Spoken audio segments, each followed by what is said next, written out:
Welcome, citizens of Gotham. Tonight, we embark on a gentle journey through the twisted tales and tragic origins of Batman's most notorious adversaries. DC, as you settle into your comfortable space, let these stories of transformation, obsession, and the thin line between heroism and villainy carry you peacefully into slumber. Close your eyes and breathe deeply as we venture into the neon-lit alleyways and fog-shrouded corners of Gotham, where every shadow tells a story and every villain was once someone's child.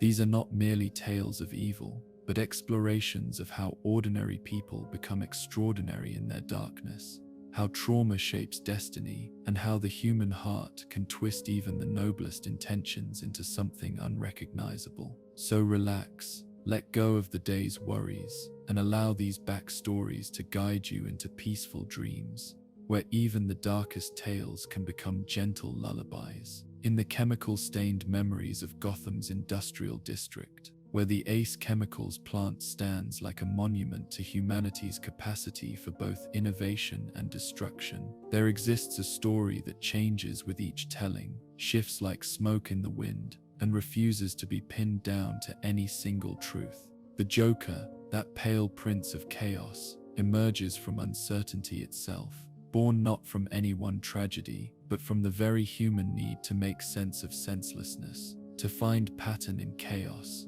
to laugh when crying would be the only other option. Some nights, when Gotham sleeps fitfully under its blanket of perpetual fog, the story begins with a failed comedian, a man whose dreams were larger than his talent, whose hunger for laughter grew into something cancerous when the world refused to share his sense of humor. Picture him, if you will, standing on the stage of some dingy comedy club in the Bowery, sweat beading on his forehead under harsh spotlights as his carefully crafted jokes fall flat, landing in the silence like stones in a deep well. The audience shifts uncomfortably, their discomfort feeding his desperation poisoning his delivery until even he can't tell where the performance ends and the genuine breakdown begins. His name, in this version of events, was never recorded by the papers, never carved into any headstone, never whispered in any prayer. He was one of thousands of dreamers who pour into Gotham each year like moths to a particularly dangerous flame, drawn by the promise of making it big in the city that never sleeps but dreams constantly of something better. He had a wife named Jeannie, they say, a woman who saw past his failures to the man underneath, who laughed at his jokes even when no one else would, whose love became the only applause he truly craved. The tragedy struck during one of Gotham's particularly harsh winters when the city's charity hospitals were overwhelmed and medical care became a luxury only the wealthy could afford. Jeannie, pregnant with their first child, began experiencing complications that required surgery their meager savings simply couldn't cover. Desperation makes criminals of honest men, and the man who would become the Joker found himself considering options that would have horrified his former self. Choices that seemed reasonable only in the context of love and impending loss. The Red Hood gang offered easy money for what seemed like a simple job: break into Ace Chemicals, steal some industrial secrets, and everyone goes home rich enough to solve their problems. The Red Hood itself was supposed to be a disguise, a way of concealing identity while maintaining the theatrical flair that would make the papers take notice. But the man who wore it discovered something unsettling about hiding his face behind that crimson dome. It was liberating in ways he hadn't expected, freeing him from the constraints of his failed identity, allowing him to become someone confident and dangerous, and everything his comedy career had never permitted him to be. But Gotham has a way of punishing those who reach too far above their station, and the night of the heist, everything went wrong with the precision of a carefully orchestrated joke. The plant's security was tighter than anticipated. The police arrived faster than planned, and when the inevitable confrontation with Batman came, the Red Hood found himself cornered on a catwalk above the chemical processing plant's main floor, faced with a choice between certain capture and uncertain death in the bubbling vats below. The transformation that followed became the stuff of urban legend, whispered about in the corners of Gotham's underworld like some cautionary tale about the price of ambition. Whether he fell, jumped, or was pushed into those chemicals remains forever unclear, but what emerged was something that wasn't quite human anymore. The industrial compounds bleached his skin chalk white, stained his hair an impossible shade of green, and stretched his lips into a permanent smile that spoke of joy and terror in equal measure.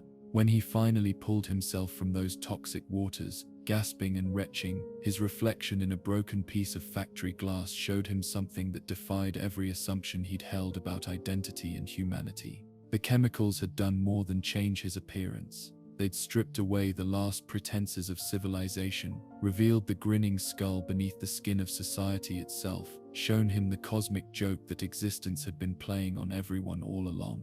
The laughter started then, bubbling up from depths he didn't know he possessed, beginning as hysteria, but gradually evolving into something more deliberate, more purposeful. He laughed at his reflection, at his ruined face, at the cosmic joke of his situation. He laughed at the memory of his failed comedy career, at the bitter irony that he'd finally found his perfect audience, himself.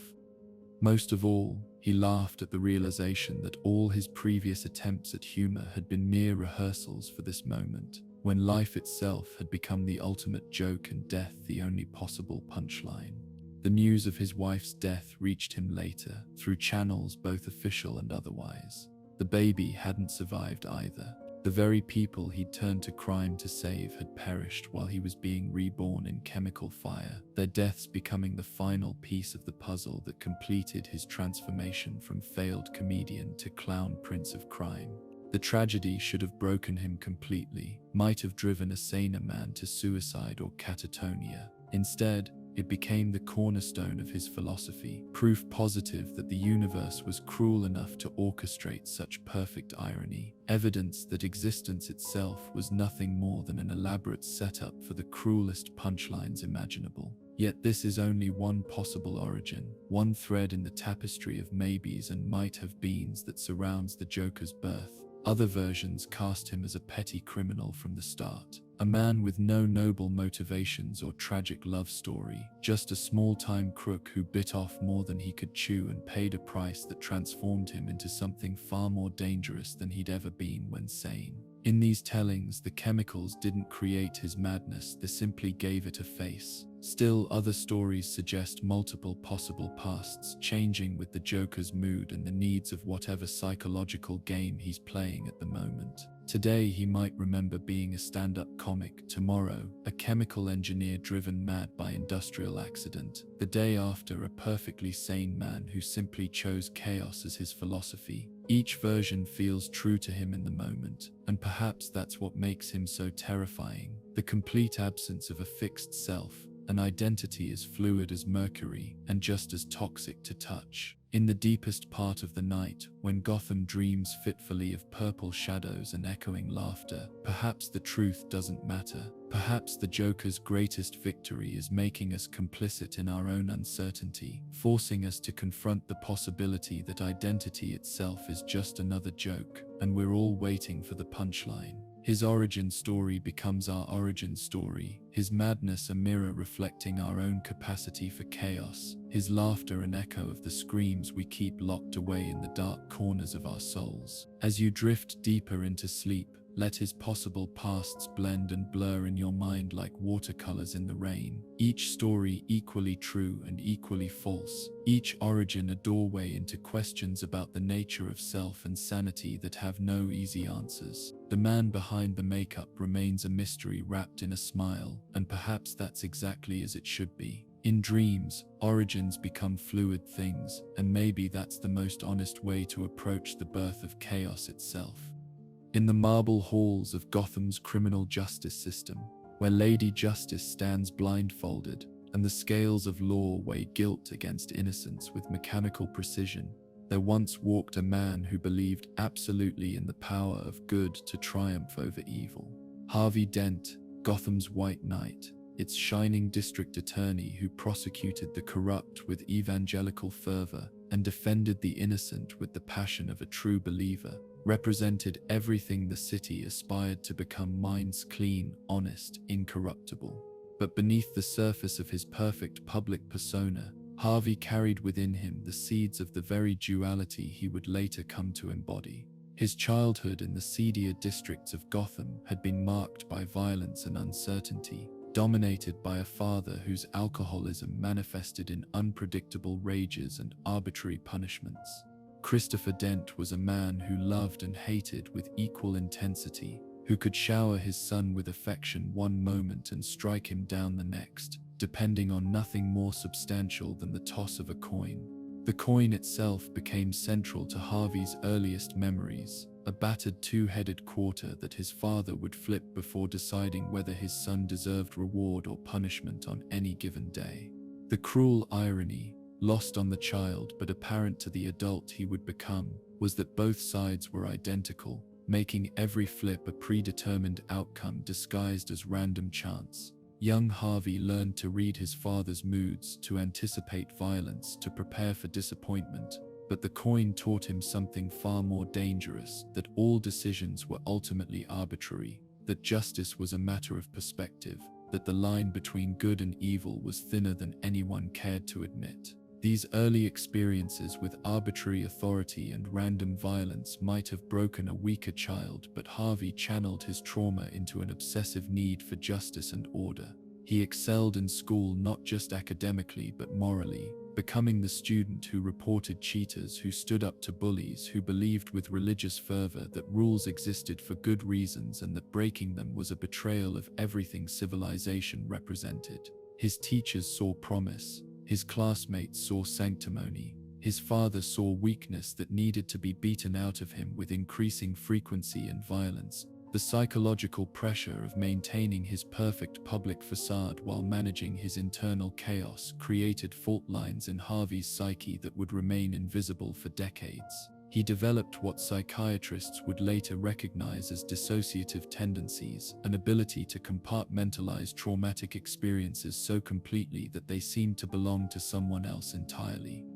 The Harvey who excelled in law school and charmed voters during his political campaigns was genuinely different from the Harvey who woke up screaming from nightmares about his father's coin, who saw violence lurking behind every smile, who understood that civilization was just a thin veneer over the same arbitrary cruelty that had defined his childhood. His rise through Gotham's legal system was meteoric, and by all appearances entirely deserved. He prosecuted corruption cases that other attorneys avoided, took on organized crime figures that seasoned prosecutors feared to challenge, and built a reputation for incorruptible integrity that made him beloved by the press and trusted by the people. His partnership with Commissioner Gordon and the mysterious Batman created an informal triumvirate dedicated to cleaning up Gotham's streets, an alliance of law, order, and justice that seemed unstoppable. But Harvey's crusade against crime was also, unknowingly, a crusade against himself, an attempt to prove that the goodness he projected to the world was more real than the darkness he carried within. Every criminal he convicted was evidence that evil could be defeated. Every corrupt official he exposed was proof that justice could triumph. Every victory in court was a small defeat for the voice in his head that whispered that he was no different from the men he prosecuted, that his desire for justice was really a desire for revenge, that his hatred of criminals stemmed from his recognition of his own criminal potential. The psychological strain of maintaining this internal balance grew more intense as Harvey's profile rose and his cases became more dangerous. He began experiencing what he described to friends as episodes, periods of lost time, unexplained injuries, memories that felt like they belonged to someone else. His staff noticed mood swings, moments when their ordinarily composed boss would exhibit flashes of rage or cruelty that seemed completely out of character. His romantic relationships suffered as partners found themselves dealing with a man who could be charming and devoted one day, cold and distant the next, as if they were dating two different people who happened to share the same body. The case that would ultimately destroy him involved Sal Maroni, one of Gotham's most dangerous crime bosses and a man who understood that Harvey Dent represented an existential threat to everything he had built. Maroni had survived previous prosecutions through intimidation, bribery, and violence, but Harvey proved immune to all these traditional methods of influence. The district attorney's investigation was meticulous, his prosecution airtight, his moral authority unassailable. For perhaps the first time in his criminal career, Maroney faced the genuine possibility of spending the rest of his life in prison.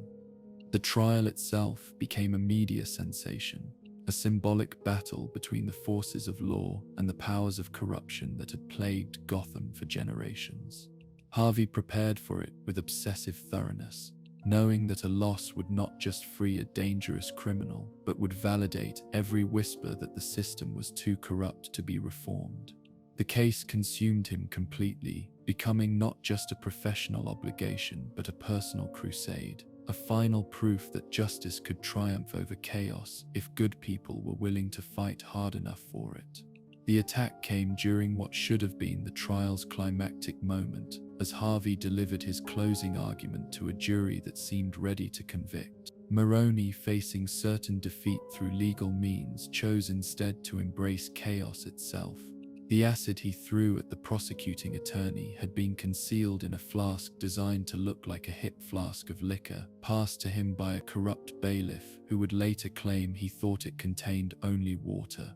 The sulfuric acid struck Harvey on the left side of his face, destroying tissue and bone with chemical efficiency that made surgical intervention impossible.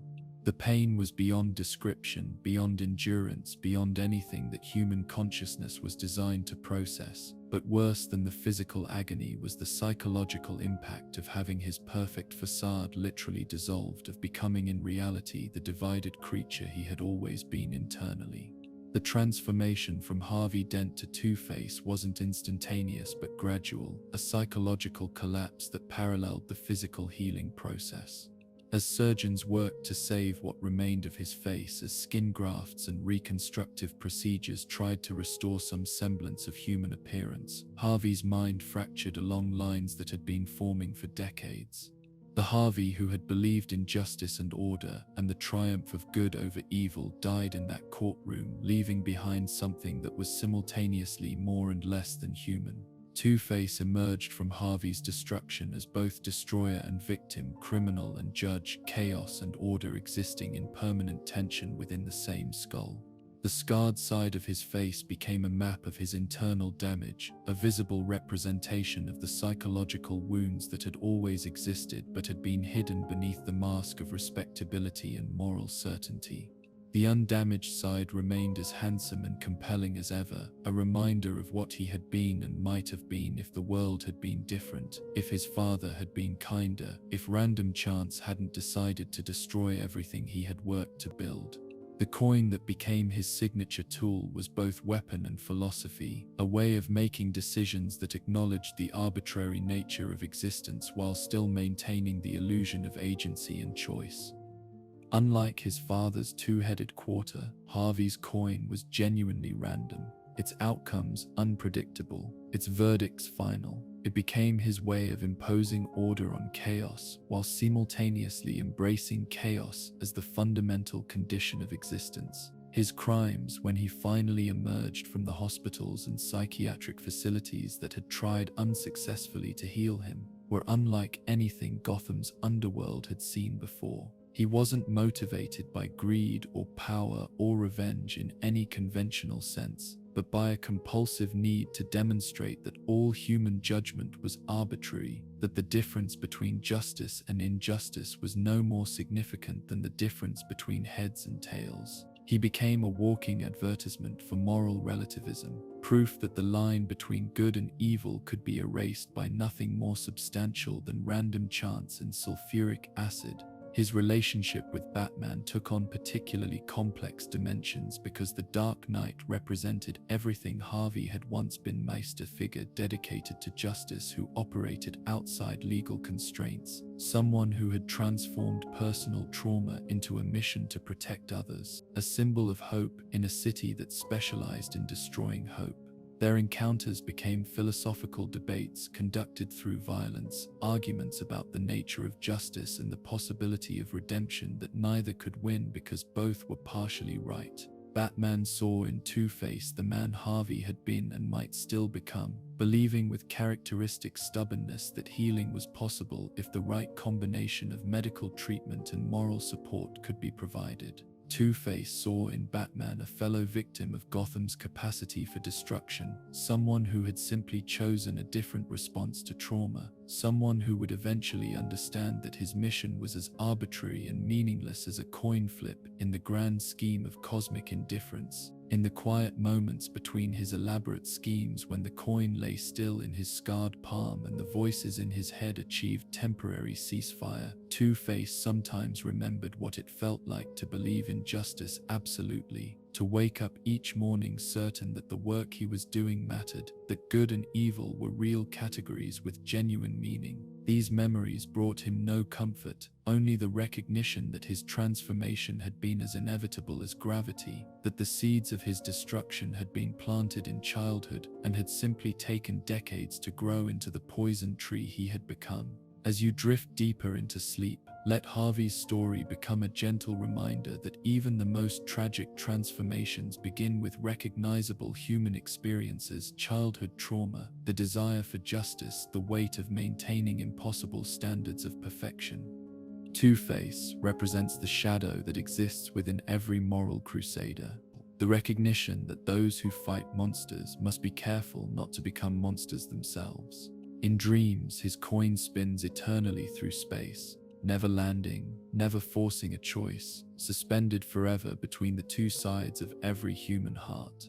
In the psychology departments of Gotham's most prestigious universities, where brilliant minds dissect the human condition with surgical precision and academic detachment, there once worked a man whose fascination with fear transcended professional interest and became consuming obsession. Dr.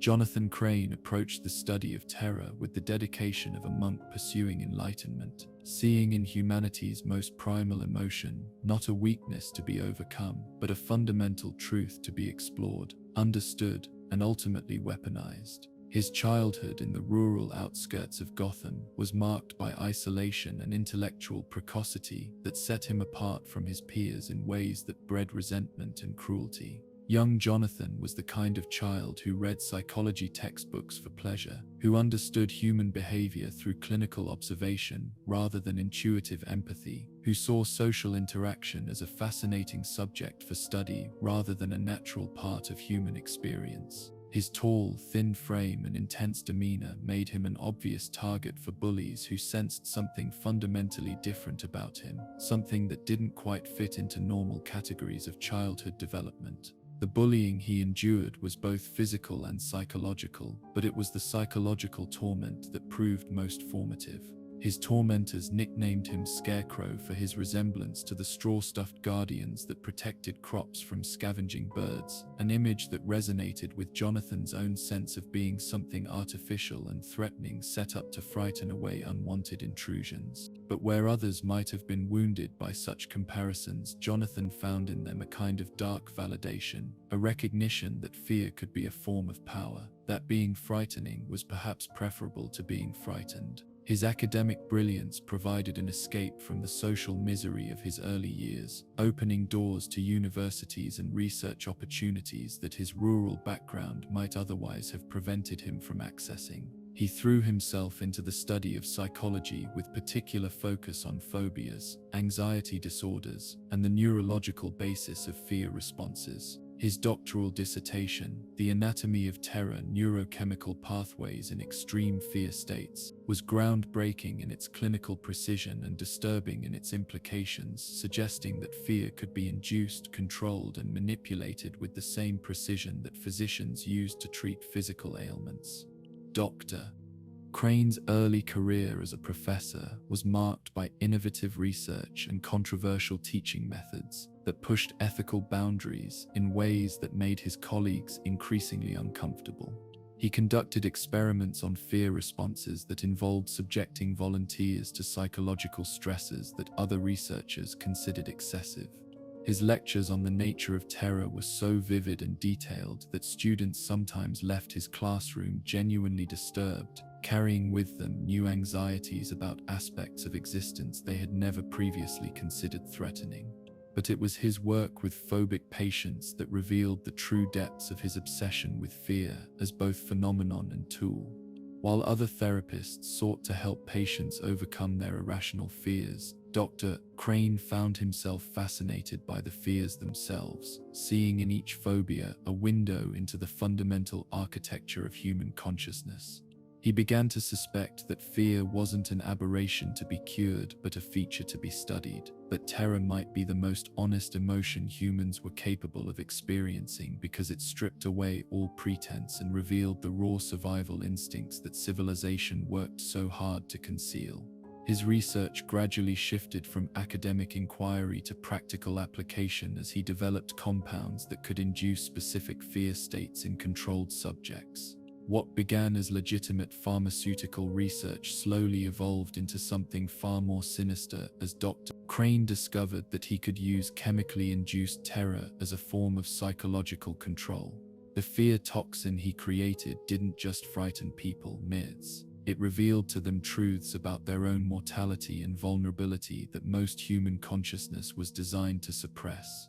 The transformation from respected academic to costumed criminal wasn't sudden but gradual, a slow erosion of ethical boundaries that paralleled his growing understanding of fear as the fundamental human experience. He began conducting unauthorized experiments on his own students, introducing minute amounts of his toxin into classroom environments and studying their responses to artificially induced anxiety. The data he collected was invaluable for his research, but the human cost was something he had learned to rationalize as necessary sacrifice for the advancement of scientific knowledge. His dismissal from Gotham University came not because of his unethical experimentation, which had been carefully concealed, but because of an incident during a lecture on childhood trauma that went spectacularly wrong. In an attempt to demonstrate the reality of psychological terror, Dr. Crane had fired a gun loaded with blanks in his classroom, intending to study his students' fear responses to sudden perceived mortal danger. The experiment was successful from a research perspective. He gathered extensive data on acute stress reactions, but resulted in several students requiring hospitalization for panic attacks, and one suffering a mild heart attack from the shock. The academic world's rejection of his methods forced Dr. Crane to seek new venues for his research, and he found in Gotham's criminal underworld a population of subjects perfectly suited to his needs. The city's criminals were already familiar with fear and violence, making them ideal test subjects for progressively more extreme experiments in terror. He began offering his services as a consultant to various crime families, using his fear toxin to extract information, eliminate rivals, and control behavior in ways that traditional methods of intimidation couldn't achieve. The adoption of the Scarecrow persona represented both a psychological evolution and a return to his childhood identity as someone set apart from normal human society by his fundamental nature. The costume he created, a tattered suit stuffed with straw, a burlap mask stitched with crude features, and a wide-brimmed hat that cast his face in perpetual shadow, transformed him from Dr. Jonathan Crane into something that existed beyond human categories, a living embodiment of primal terror that tapped into fears older than civilization itself. The Scarecrow's methods were both brutally simple and psychologically sophisticated. The fear toxin he had perfected could induce terror so intense that victims lost the ability to distinguish between reality and hallucination, between rational response and panic-driven behavior. But more insidiously, the compound revealed to its victims the fears they carried within themselves, forcing them to confront anxieties and terrors they had spent lifetimes trying to suppress or ignore. His crimes weren't motivated by conventional goals like wealth or power, but by his ongoing research into the nature of fear itself. Each victim became a case study, each terror-induced breakdown provided data for his larger project of mapping the complete architecture of human anxiety. He was conducting the ultimate psychological experiment, using an entire city as his laboratory and its citizens as unwilling subjects in his investigation of humanity's relationship with its own mortality. The encounters with Batman added new dimensions to his research because the Dark Knight represented someone who had transformed fear into a weapon, who used terror as a tool for justice rather than chaos. Their confrontations became a form of mutual analysis, with the Scarecrow trying to understand how someone could master fear so completely, while Batman sought to comprehend how someone could become so consumed by terror that they lost their humanity entirely. The Scarecrow's greatest discovery, and perhaps his greatest horror, was that fear could be addictive, that some people became dependent on the intense emotional states that terror provided. He found that victims who survived exposure to his toxins sometimes sought out frightening experiences, as if normal emotional states had become too mild to register after they had experienced ultimate terror. This suggested that fear might not just be a survival mechanism, but a fundamental component of consciousness itself, something that defined human experience as surely as love or hope or any other emotion society considered more noble. In his quieter moments, when the chemical smell of his laboratory gave way to the silence of Gotham's nights, the Scarecrow sometimes reflected on the irony that his greatest expertise was in something he himself seemed incapable of truly experiencing. His understanding of fear was intellectual rather than emotional, clinical rather than personal. He could induce terror in others with scientific precision, but he remained curiously detached from the emotion itself, observing it in his victims like an entomologist studying insects. This detachment was both his greatest strength as a researcher and his greatest weakness as a human being. It allowed him to conduct experiments that more empathetic individuals would find impossible to perform, but it also cut him off from the very humanity he was studying. He became a scholar of an emotion he could analyze but not feel, an expert in an experience that remained fundamentally alien to his own consciousness. His legacy in Gotham's criminal underworld was the demonstration that psychological terror could be more effective than physical violence, that fears of the mind could be more crippling than injuries to the body. He had shown that everyone carried within themselves the seeds of their own destruction, that terror wasn't something imposed from outside, but something that existed within every human consciousness, waiting for the right catalyst to bloom into overwhelming panic. As you settle deeper into sleep, let Dr. Crane's story become a gentle reminder that knowledge without wisdom, intelligence without empathy, can lead even brilliant minds down paths that destroy both themselves and others. The Scarecrow represents the shadow of academia, the danger of treating human suffering as data to be collected rather than experience to be understood. In dreams, his research continues in realms where fear has no power, where understanding brings peace rather than terror, where even the darkest knowledge can be transformed into gentle wisdom that guides us toward rest rather than anxiety. In the ornate mansions of Gotham's most exclusive neighborhoods, where old money whispers through oak-paneled rooms and society's elite gather to discuss matters of import behind doors guarded by generations of tradition, there once lived a child whose physical appearance marked him as different from birth, whose destiny was shaped by the cruelty of those who should have protected him, and whose response to rejection would transform him into one of Gotham's most sophisticated and dangerous criminals. Oswald Chesterfield Cobblepot entered the world already bearing the burden of expectations that would prove impossible to fulfill.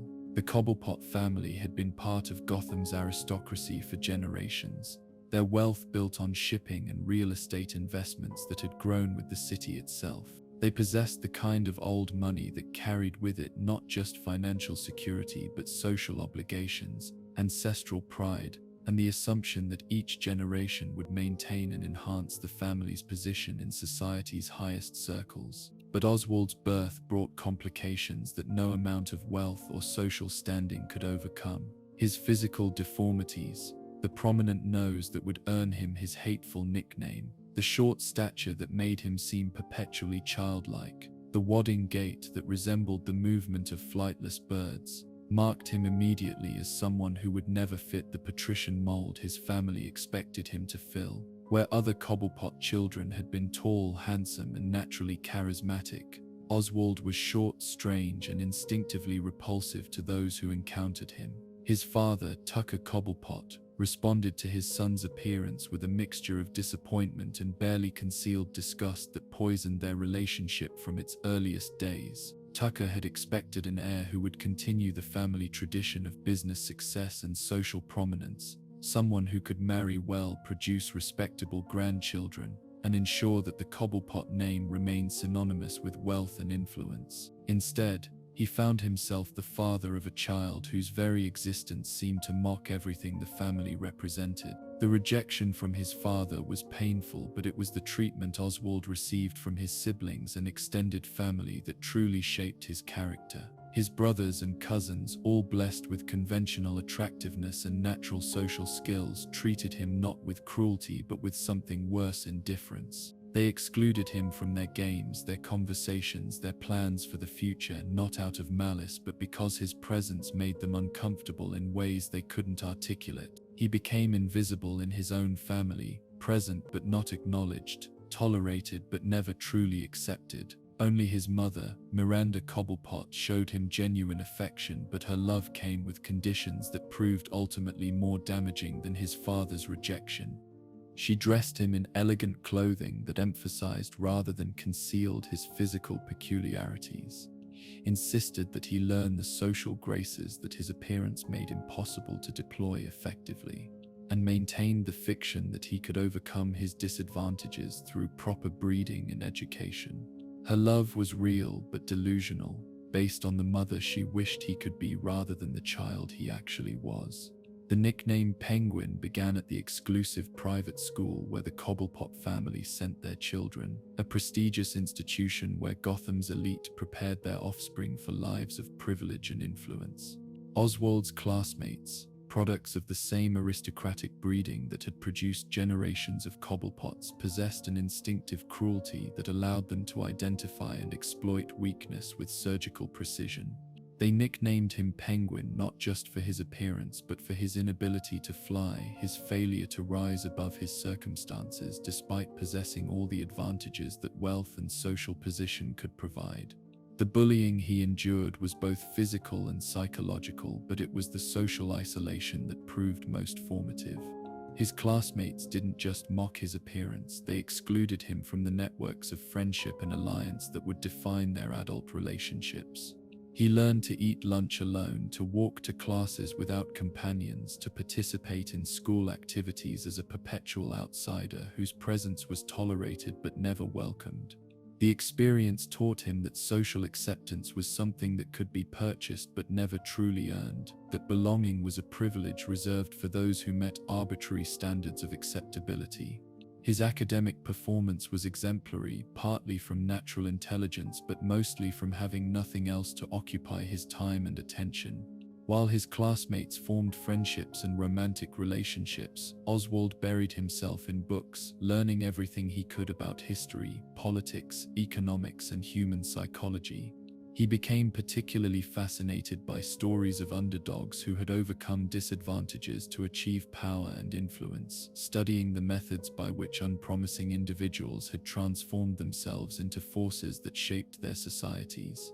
The transformation from rejected aristocrat to criminal mastermind began during his college years, when Oswald finally escaped the suffocating environment of his family's expectations and began to explore what kind of person he might become if freed from the obligation to fulfill their dreams for his future.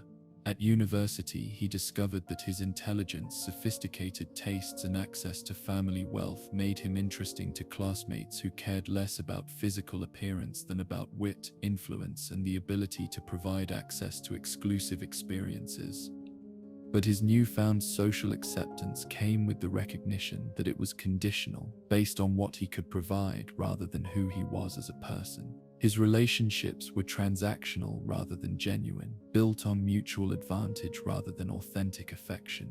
The realization didn't embitter him so much as clarify his understanding of how human society actually functioned beneath its veneer of politeness and moral principle.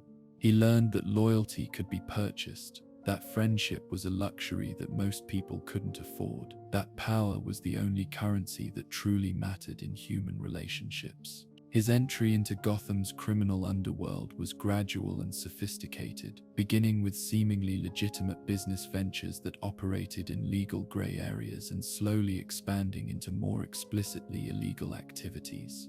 Geneva that loyalty could be purchased, that friendship was a luxury that most people couldn't afford, that power was the only currency that truly mattered in human relationships. He used his family connections and social standing to establish himself as someone who could move between the world of respectable society and the underground economy that actually kept the city functioning.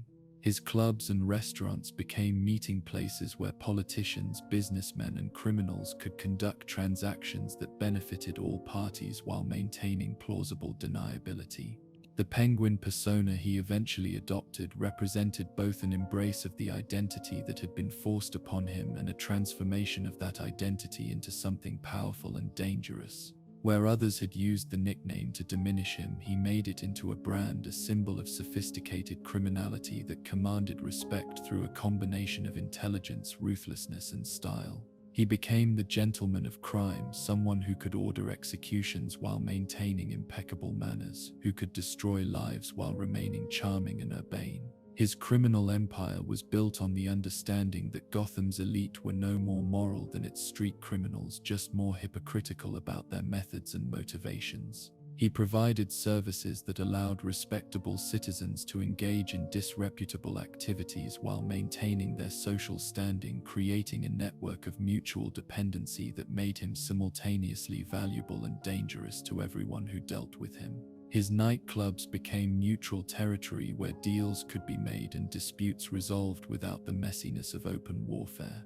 The sophistication of his operations reflected both his aristocratic upbringing and his understanding of how power actually functioned in modern society. He didn't need to be physically intimidating because he could destroy enemies through financial manipulation, social ostracism, and the selective revelation of embarrassing secrets. His weapons were information, influence, and the ability to move between different social circles with equal facility, understanding the motivations and weaknesses of everyone from street criminals to city councilmen.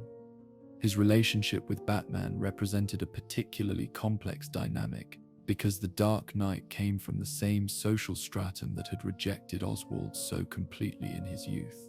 Batman represented everything that Oswald had been denied: physical prowess, moral authority, social acceptance, the admiration of those whose approval he had always craved.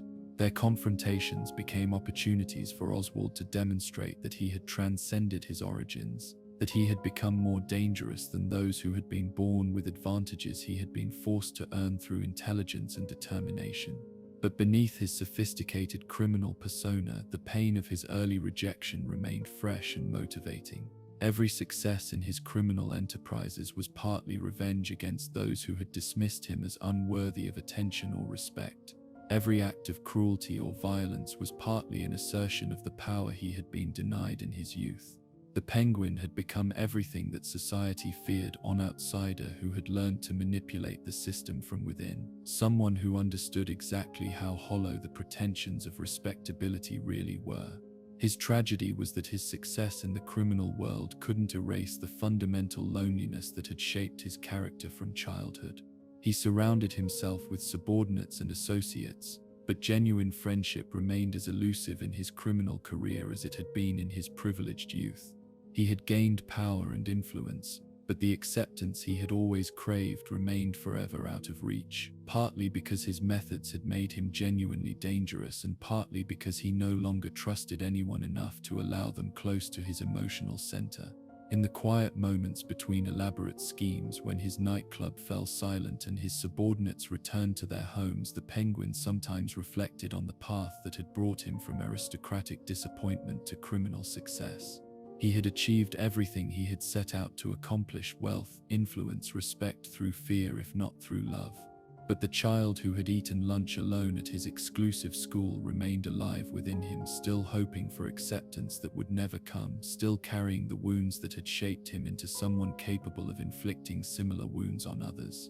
As you drift towards sleep, Let Oswald's story remind you that cruelty and rejection, especially in childhood, can plant seeds that grow into forms of strength and success that society might not approve of but cannot ignore.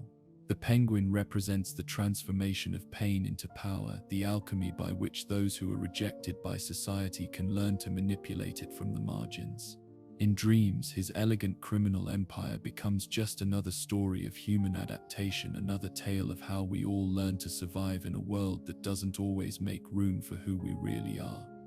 In the hallowed halls of Gotham's public library, where knowledge sleeps between the covers of countless books and wisdom waits patiently for minds curious enough to seek it out, there once worked a man whose relationship with information had evolved far beyond simple learning into an obsession with the very nature of questions and answers, problems and solutions, mysteries and the intellectual satisfaction that comes from resolving them. Edward Nashton, who would eventually transform himself into the Riddler, approached puzzles with the dedication of a monk pursuing enlightenment, seeing in every unsolved problem a personal challenge to his intellectual superiority. His childhood in the working-class neighborhoods of Gotham's East End was marked by a precocious intelligence that set him apart from his peers in ways that bred both admiration and resentment. Young Edward possessed the kind of mind that could see patterns where others saw chaos,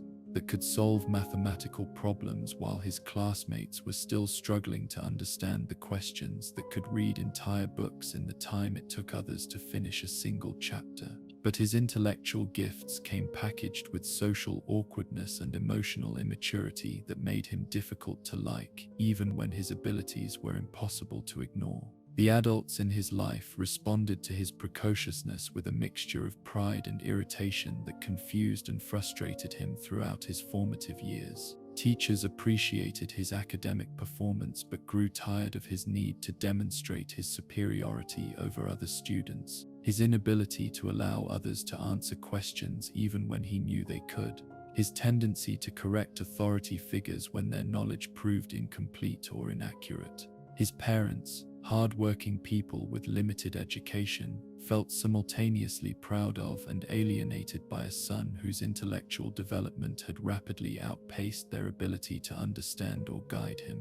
The bullying he experienced was different from the physical intimidation that other outsider children faced. Edward's tormentors targeted his intellectual arrogance rather than any physical vulnerability, finding ways to humiliate him that exploited his greatest strength as a weakness. They would ask him questions with no answers, pose riddles with multiple solutions, challenge him to solve problems that had no solutions, discovering that his need to be right could be weaponized against him by those clever enough to understand his psychological vulnerabilities. His first taste of genuine recognition came during a regional puzzle competition when he was 12 years old, where his ability to solve complex riddles and mathematical problems faster than much older competitors earned him attention from educational professionals and media coverage that transformed him temporarily from classroom outcast to local celebrity.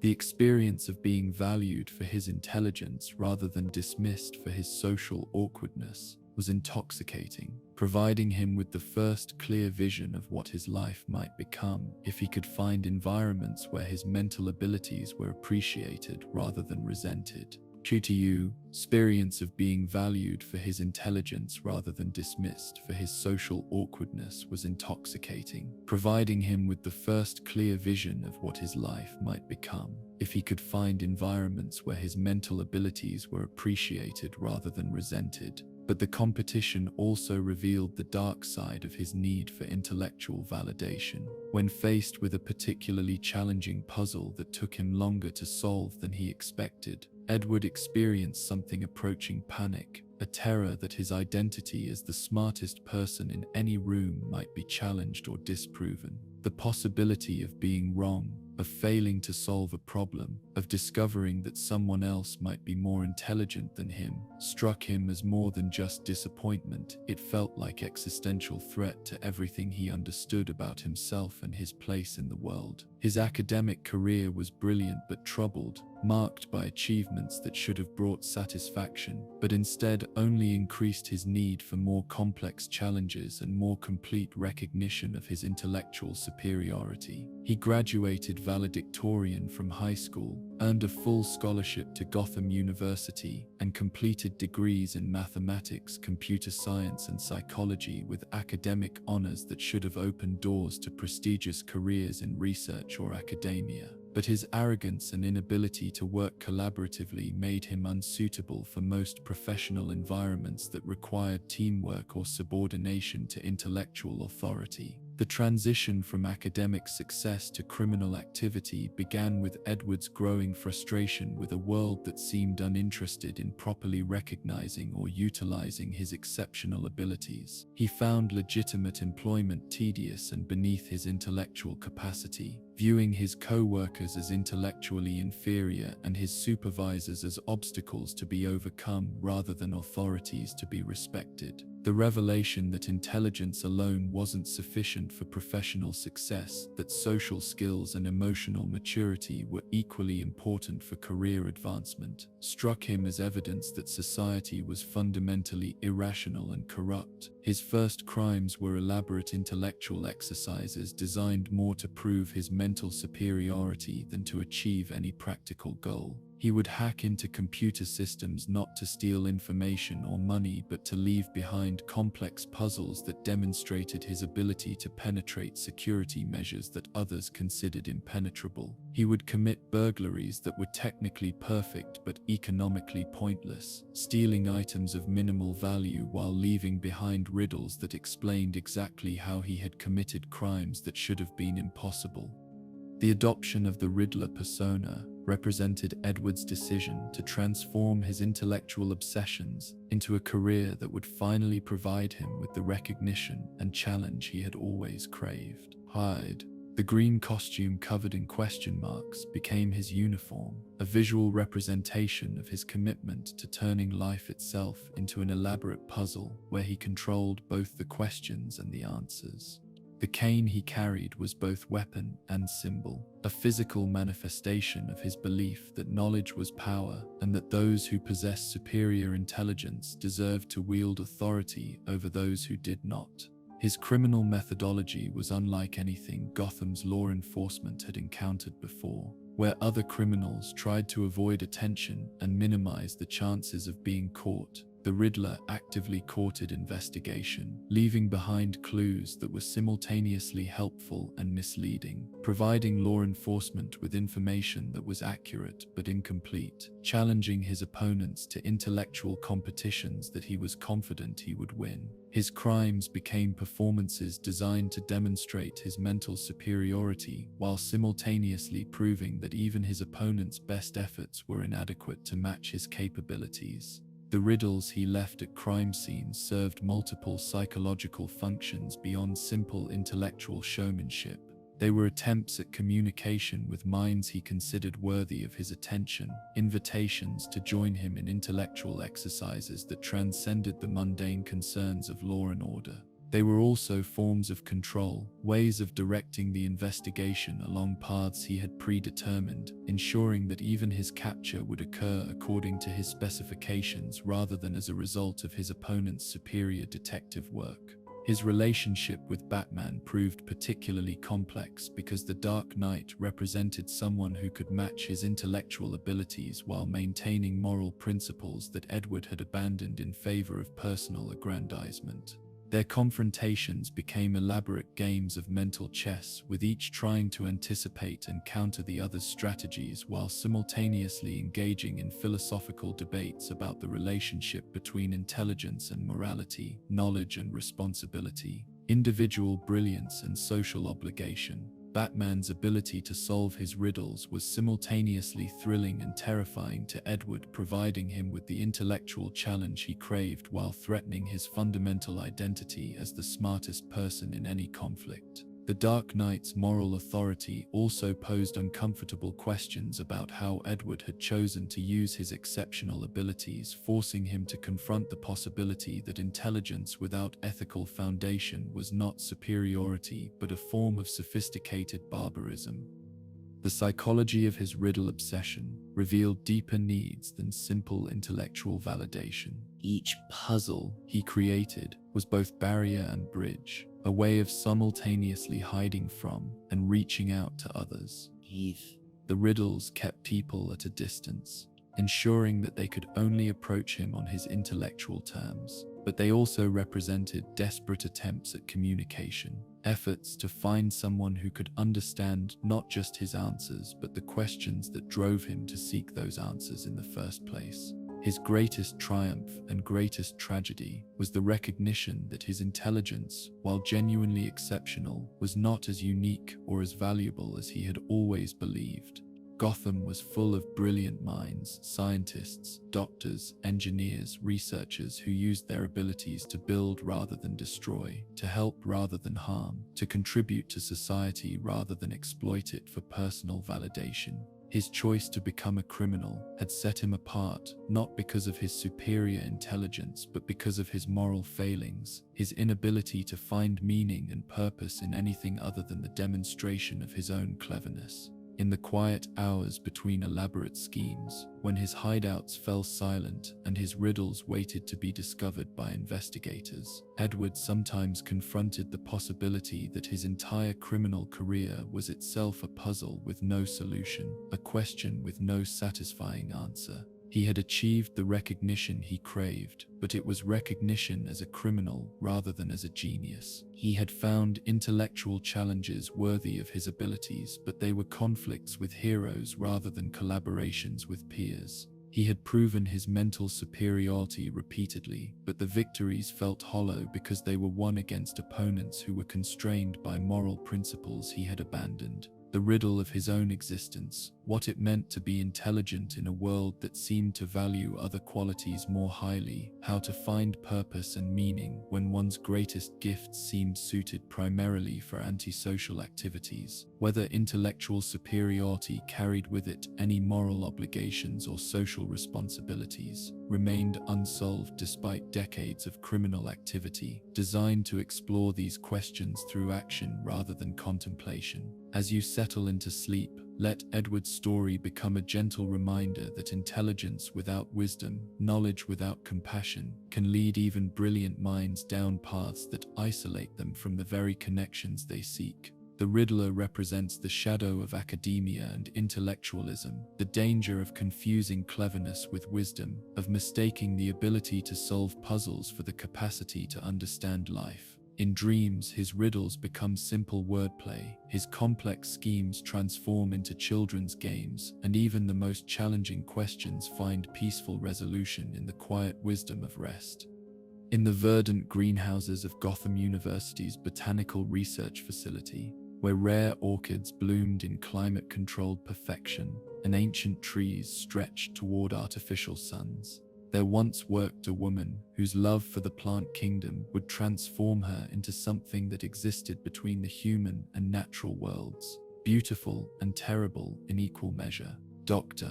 Pamela Asley approached botany with the passion of someone who found in plants the peace and acceptance that human society had never provided. But her journey from respected scientist to eco-terrorist would reveal how thin the line can be between love and obsession, between protection and destruction. Her childhood in suburban Seattle was marked by a deep affinity for growing things that set her apart from peers who were more interested in technology and social media than in the quiet wisdom of gardens and forests. Young Pamela could spend hours in her mother's flower beds, learning the names of plants the way other children learned the names of cartoon characters, understanding their needs and growth patterns with an intuition that seemed almost supernatural. Her parents, busy professionals who appreciated her quiet hobbies, encouraged her interests without fully understanding the depth of her connection to the botanical world. The isolation she experienced during her school years wasn't the result of bullying or social rejection, but of a fundamental difference in priorities and interests that made meaningful friendships difficult to establish. While her classmates were navigating the complex social dynamics of adolescence, Pamela was discovering the elegant simplicity of photosynthesis,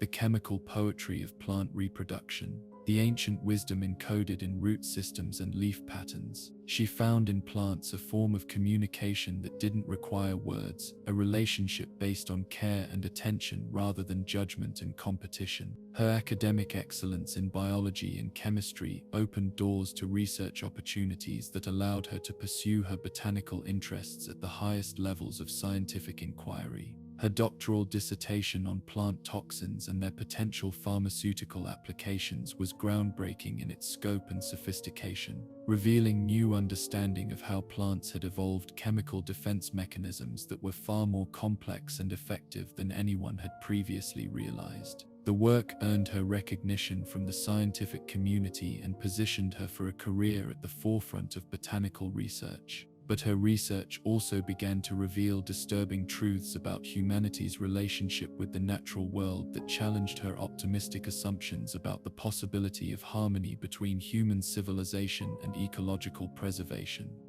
The more she learned about plant intelligence and communication, about the intricate interdependencies that sustained natural ecosystems, about the devastating impact of human activity on botanical diversity, the more she began to question whether her own species deserved the dominance it had claimed over the planet.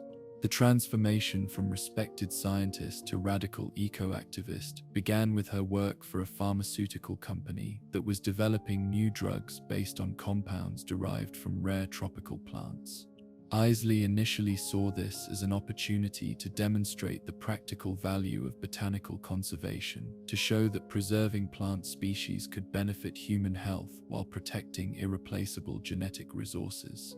But she gradually discovered that the company was more interested in exploiting plant-derived compounds than in protecting the ecosystems that produced them. The betrayal that would change her forever came from her research partner and romantic interest, Dr. Jason Woodrue, who had been conducting unauthorized experiments that combined her botanical toxin research with his own work on human genetic modification. Woodrue saw in Pamela's discoveries the possibility of creating human-plant hybrids that could survive in environments that climate change was making increasingly hostile to normal human biology. His vision was of evolutionary adaptation rather than ecological preservation, transformation rather than conservation. The experiment that created poison ivy involved exposing Dr. Isley to a carefully designed cocktail of plant toxins, growth hormones, and genetic modification compounds that were intended to grant her immunity to botanical poisons while enhancing her ability to communicate with and control plant life.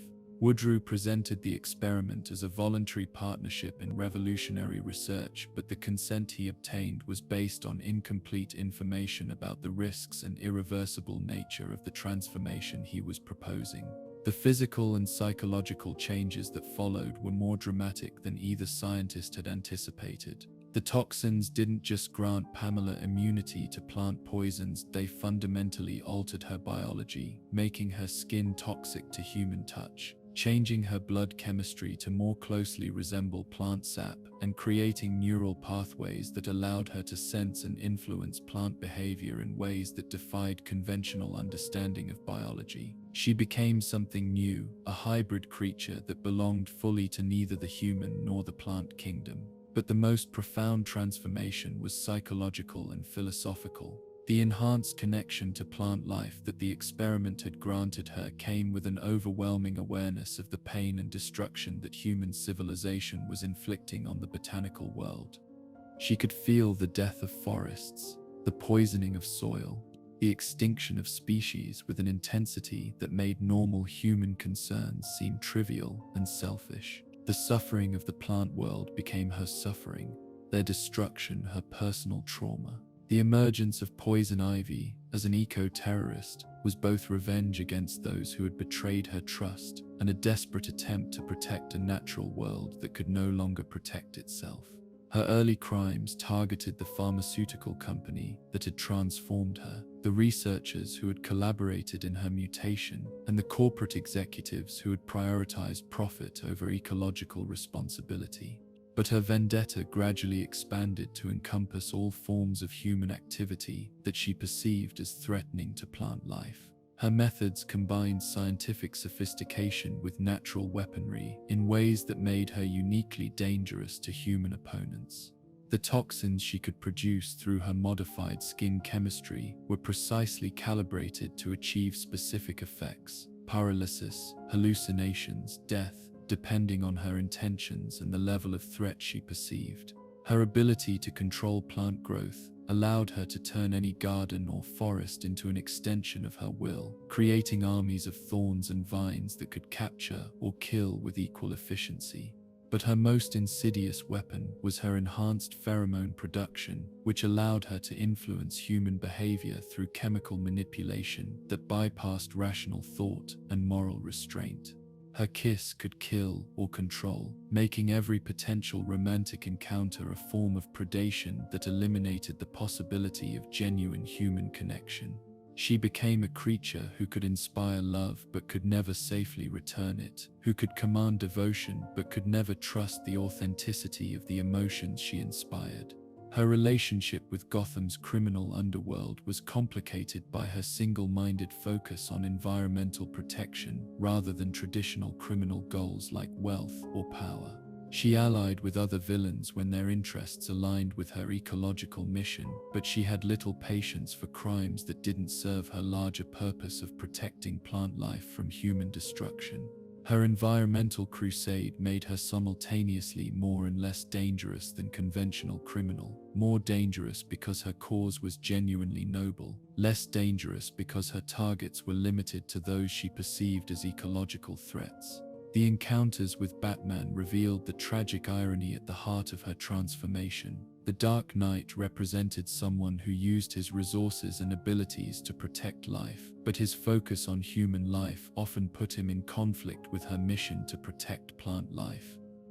Their confrontations became philosophical debates about the relative value of different forms of life, about whether environmental protection justified violence against those responsible for ecological destruction, about the possibility of finding solutions that could preserve both human civilization and natural ecosystems. Batman's consistent attempts to reason with her, to find non-violent solutions to the environmental problems that motivated her crimes, forced Poison Ivy to confront uncomfortable questions about her own methods and motivations. Was she really protecting the natural world?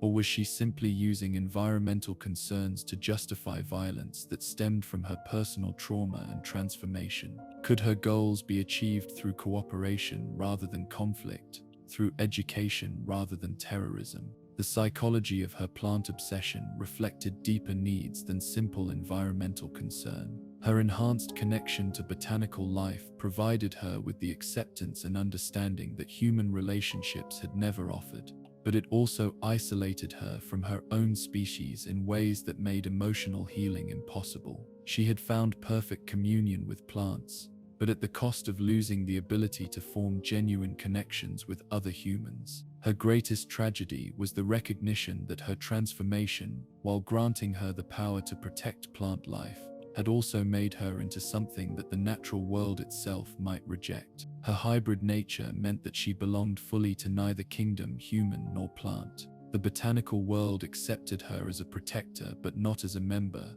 while the human world saw her as a threat to be contained rather than a person to be understood. In the quiet moments between her environmental crusades, when her greenhouse sanctuaries grew silent and her plant allies rested in the darkness, Poison Ivy sometimes reflected on the price of her transformation and the possibility of redemption. She had gained the power to speak for those who could not speak for themselves, but at the cost of losing her own voice in human conversations about morality and justice. She had become nature's advocate, but advocacy that relied on violence and fear might ultimately do more harm than good to the cause she had sacrificed everything to serve. Her story raised questions about environmental responsibility that had no easy answers. How far should protection of the natural world extend? What methods were justified in defending ecosystems that couldn't defend themselves? Could someone who had been fundamentally changed by ecological trauma make rational decisions about environmental policy? These questions haunted not just her own actions, but the broader environmental movement's struggle to balance idealism with pragmatism, passion with wisdom. As you drift into sleep, let Pamela's story remind you of the profound connections that exist between all living things, the responsibility that comes with power over the natural world, and the danger of allowing even noble causes to consume our humanity. Poison ivy represents both the beauty and the terror of nature, the protective instincts that drive us to defend what we love, and the risk of losing ourselves in the process. In dreams, her gardens bloom with flowers that bring only peace. Her touch heals rather than harms, and the harmony between human and natural worlds becomes not just possible, but inevitable. In the pristine laboratories of GothCorp's cryogenic research division, where the mysteries of absolute zero yielded their secrets to minds dedicated to pushing the boundaries of human knowledge, there once worked a man whose devotion to science was exceeded only by his love for his wife. Dr. Victor Fries approached cryogenics with the methodical precision of someone who believed that every problem had a solution, that every disease could be cured, that death itself might prove to be nothing more than a technical challenge waiting for the right breakthrough to solve it. His childhood in the immigrant neighborhoods of Gotham's industrial district was marked by the kind of poverty that makes every luxury seem miraculous and every setback potentially catastrophic.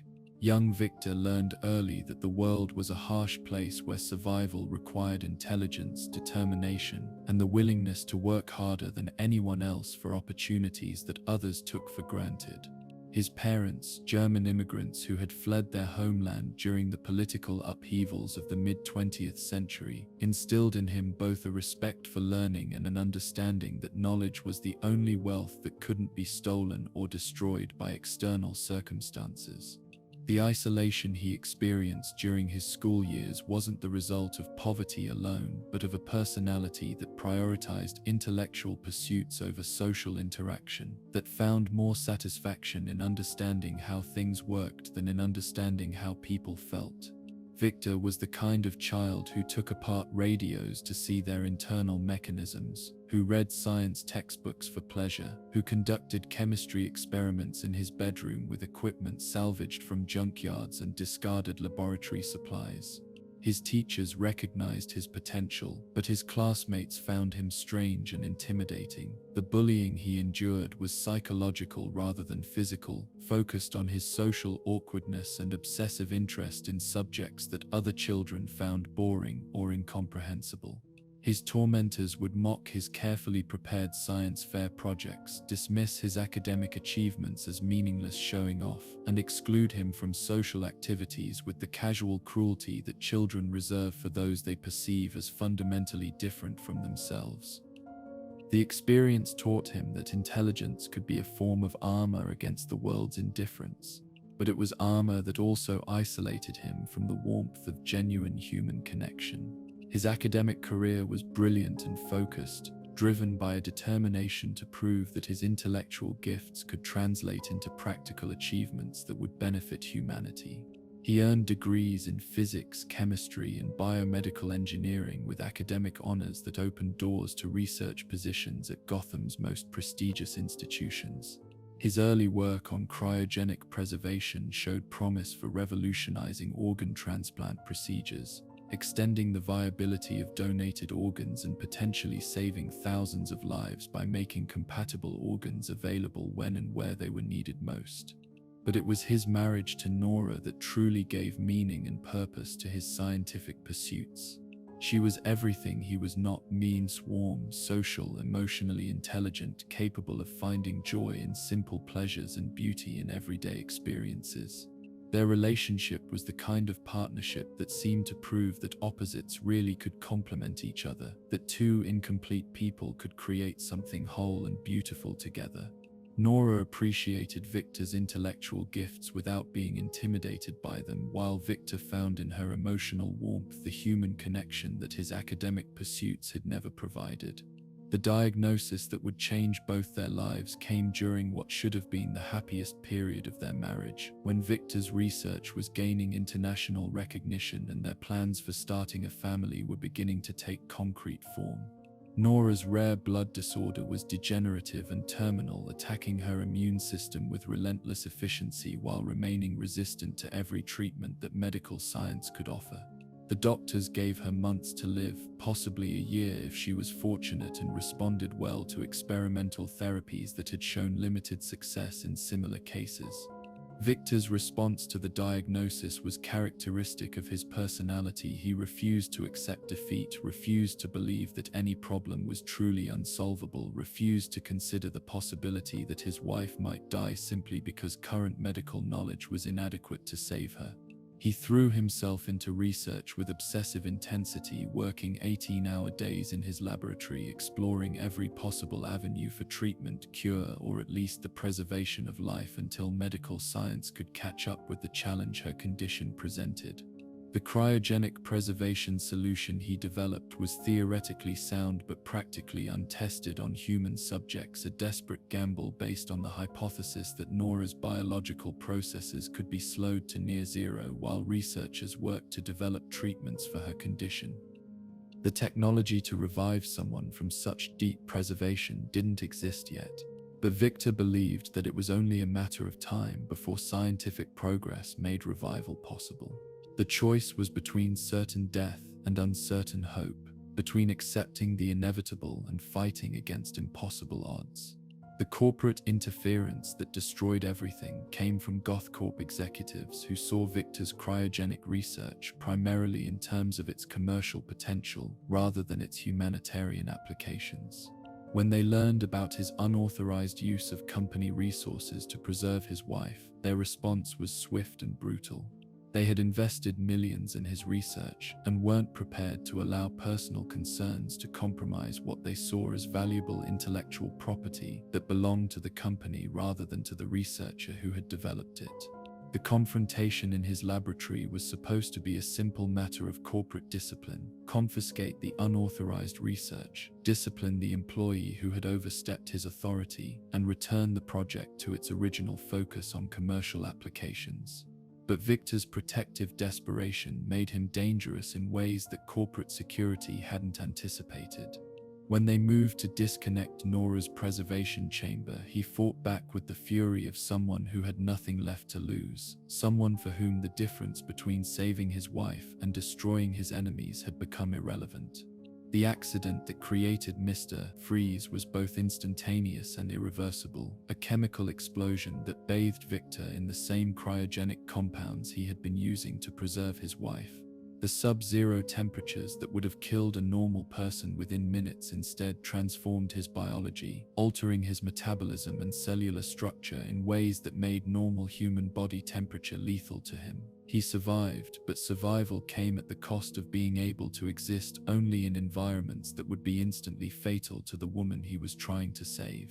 The technological marvels he created in response to his transformation, the refrigeration suit that allowed him to move through normal environments, the ice-based weapons that turned his disability into a source of power, the mobile laboratory that let him continue his research while remaining at the sub-zero temperatures his altered biology required, were triumphs of engineering that demonstrated how brilliance could triumph over seemingly impossible limitations. But they were also prisons that separated him forever from normal human experience. His criminal career began not from any desire for wealth or power, but from the practical necessity of funding continued research into his wife's condition and his own. The legitimate scientific community was unwilling to support work they considered too dangerous and ethically questionable, while the corporate world had already demonstrated its willingness to sacrifice human life for profit margins. Crime became his only option for obtaining the resources and equipment necessary to continue working toward the dual goals of reviving Nora and finding a cure for the condition that had necessitated her preservation.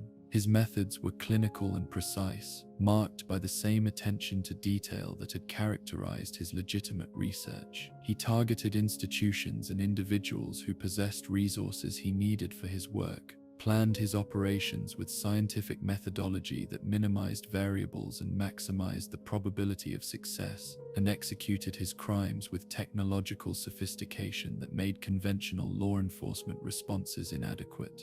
His freeze ray wasn't just a weapon but a tool that could incapacitate opponents without killing them, reflecting his fundamental disinterest in violence for its own sake. The encounters with Batman revealed the tragic irony at the heart of his transformation. The Dark Knight represented someone who had also lost loved ones to violence but had channeled that loss into a mission to protect others from similar tragedies.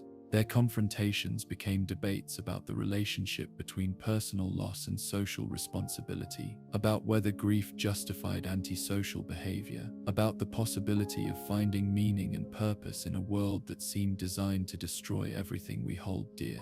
Batman's attempts to help him find legal alternatives to his criminal activities forced Mr. Freeze to confront uncomfortable questions about his own motivations and methods. Was he really trying to save his wife, or was he simply unable to accept the reality of loss? Could his goals be achieved through cooperation with legitimate authorities, or had his transformation made him too dangerous for normal society to accept? Did his love for Nora justify the harm he caused to others, or had his grief transformed him into something that she herself would reject if she were conscious to judge his actions? The psychology of his preservation obsession reflected deeper truths about human responses to mortality and loss. His refusal to let Nora die, his determination to preserve her until medical science could catch up with her needs, his belief that love could triumph over death through the application of sufficient intelligence and technology. All of these represented both admirable dedication and a form of denial that prevented him from processing his grief in healthy ways. His greatest triumph and greatest tragedy was the recognition that his transformation had made him into something that Nora could never safely love in return.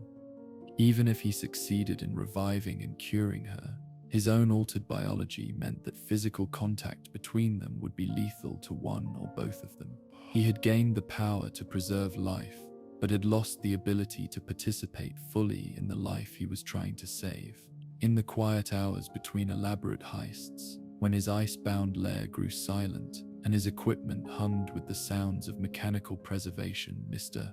Freeze sometimes contemplated the possibility that his mission was not rescue but penance, not salvation but self-punishment for having failed to protect the person he loved most.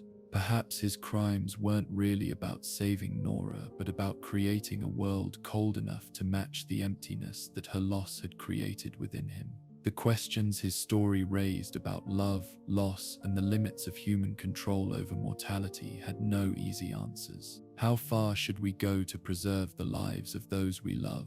What sacrifices are justified in the name of preventing loss? Can devotion become obsession? And if so, how do we recognize when love has transformed into something destructive rather than protective? These concerns haunted not just his own actions, but anyone who had ever faced the possibility of losing someone irreplaceable. As you settle into peaceful sleep, let Victor's story remind you that love itself can become a form of prison, that the desire to protect those we care about can transform us in ways we never intended, that sometimes the greatest act of love is learning to let go.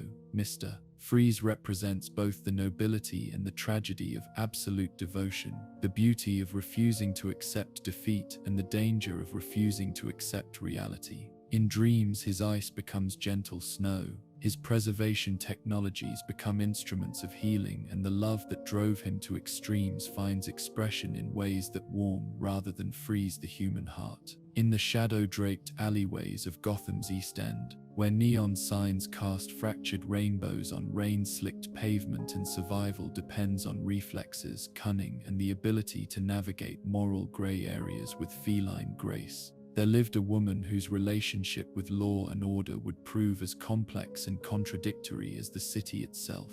Selina Kyle's transformation into Catwoman represented not a fall from grace but an evolution toward authenticity, a journey from victim to survivor to something that existed beautifully between heroism and villainy. Her childhood in the roughest neighborhoods of Gotham was marked by abandonment and institutional failure that taught her early that society's promises of protection and care were often empty rhetoric that bore little resemblance to lived reality. Selina's parents disappeared when she was barely old enough to remember their faces, leaving her and her younger sister Maggie to navigate Gotham's overwhelmed foster care system, where good intentions collided with bureaucratic limitations and inadequate resources to create an environment that was supposed to nurture children, but often simply warehoused them until they aged out of the system's responsibility. The group homes and foster families that housed her during her formative years were places where survival required skills that weren't taught in any curriculum. How to become invisible when authority figures were in bad moods, how to protect resources from those who would take them, how to distinguish between adults who genuinely cared about children's welfare and those who were simply collecting government payments for providing minimal supervision. Selina learned to trust her instincts over official promises, to rely on her own abilities rather than institutional protection, to understand that rules were often written to benefit those who wrote them rather than those who were expected to follow them. The separation from her sister Maggie, caused by administrative decisions that prioritized paperwork efficiency over keeping siblings together, taught Selina that the people responsible for her welfare were capable of cruelty disguised as policy, that bureaucratic indifference could be more devastating than active malice. The loss of her last family connection at such a vulnerable age created in her a fierce independence that would define her adult relationships and criminal career, a determination never again to depend on others for survival or happiness or security. Her teenage years were spent learning to navigate Gotham's streets with the kind of education that no classroom could provide. She discovered that the city operated according to unwritten rules that had little to do with the official laws, that power belonged to those who could take and hold it rather than those who had been granted it through legitimate channels, that survival often required moral flexibility that the privileged could afford to condemn but the desperate couldn't afford to avoid. The skills she developed during this period, acrobatic ability that let her move through urban environments with supernatural grace, lock-picking and burglary techniques that opened doors both literal and metaphorical, the ability to read human psychology and manipulate social situations to her advantage were partly natural talent and partly desperate necessity. Selina discovered that she possessed physical abilities that bordered on the superhuman reflexes and agility that seemed almost feline in their precision and fluidity.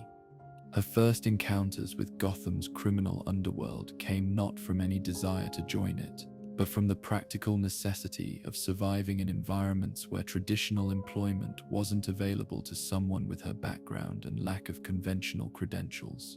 She worked as muscle for small-time criminals, as a lookout for organized crime operations, as a courier for information and materials that couldn't be trusted to legitimate delivery services. The work was dangerous but educational, teaching her how criminal enterprises functioned and where their vulnerabilities lay.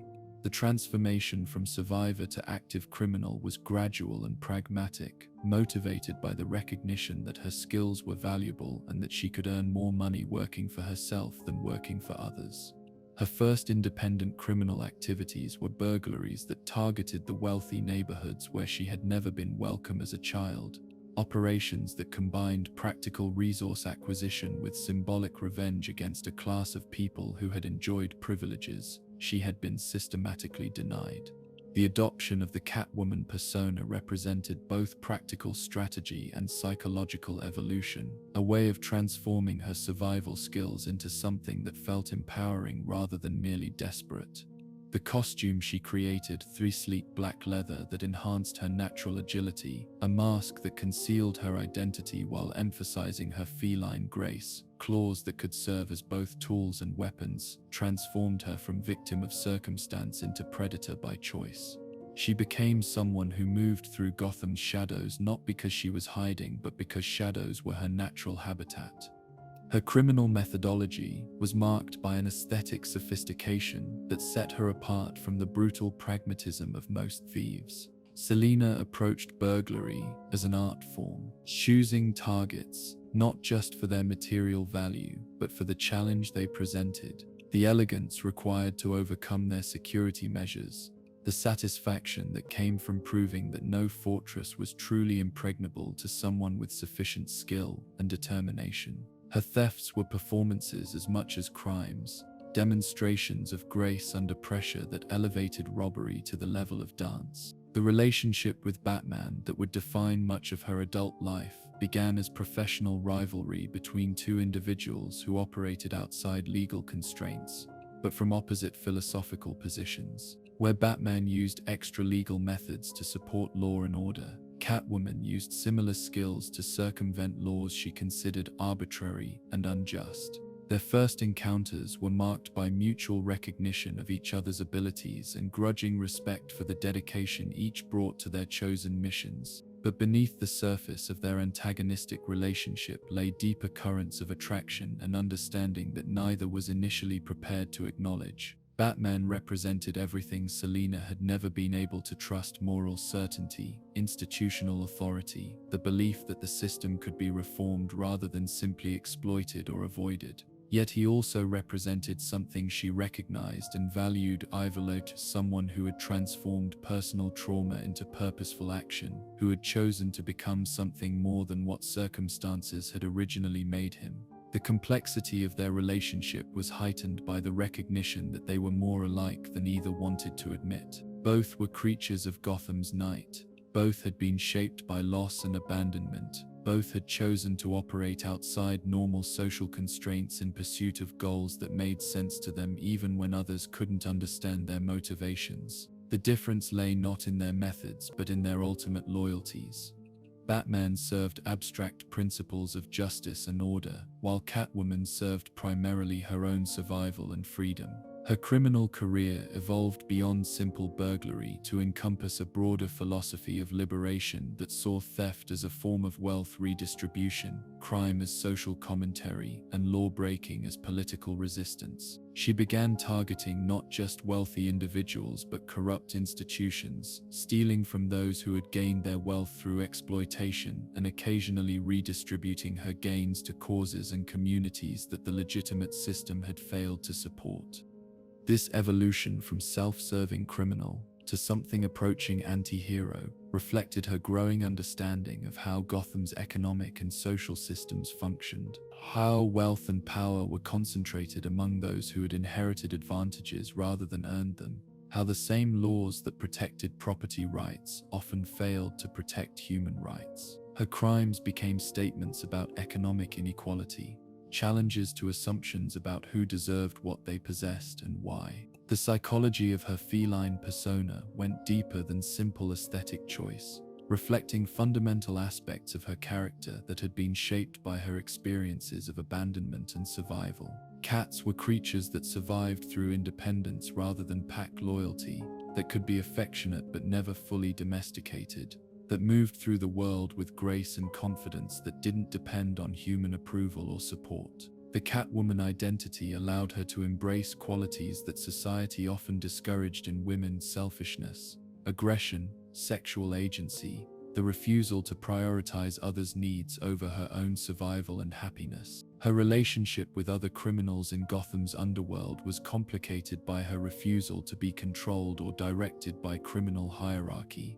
Her insistence on operating independently rather than as part of larger organizations, her tendency to switch sides based on her own moral calculations rather than loyalty to criminal colleagues. She worked with villains when their interests aligned with hers, but she had no patience for the kind of philosophical extremism that motivated figures like the Joker or the ideological fanaticism that drove eco-terrorists like Poison Ivy. The encounters with law enforcement revealed the fundamental ambiguity of her position in Gotham's moral landscape. Police officers never knew whether to treat her as dangerous criminal or potential ally, whether her presence at a crime scene indicated guilt or coincidence, whether her information could be trusted or was part of some larger deception. She existed in the gray areas where traditional categories of good and evil became inadequate for understanding human motivation and behavior.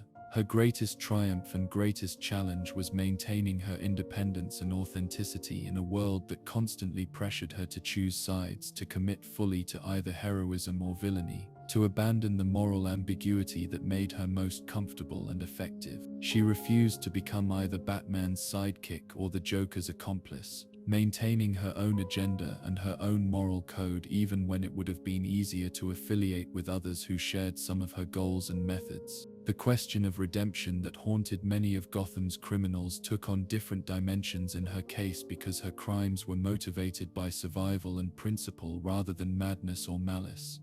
She stole from people who could afford the loss, avoided violence when possible, occasionally used her skills to help those who couldn't help themselves.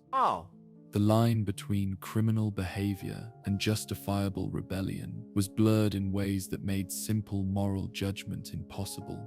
In the quiet hours between elaborate heists, when her penthouse apartment grew silent and her cats curled around her like living reminders of the independence she had fought so hard to achieve, Catwoman sometimes reflected on the path that had brought her from abandoned child to Gotham's most elegant criminal. She had gained freedom, financial security, and the satisfaction of living life on her own terms, but the cost had been isolation from normal human relationships and permanent positioning outside the social structures that provided most people with identity and belonging.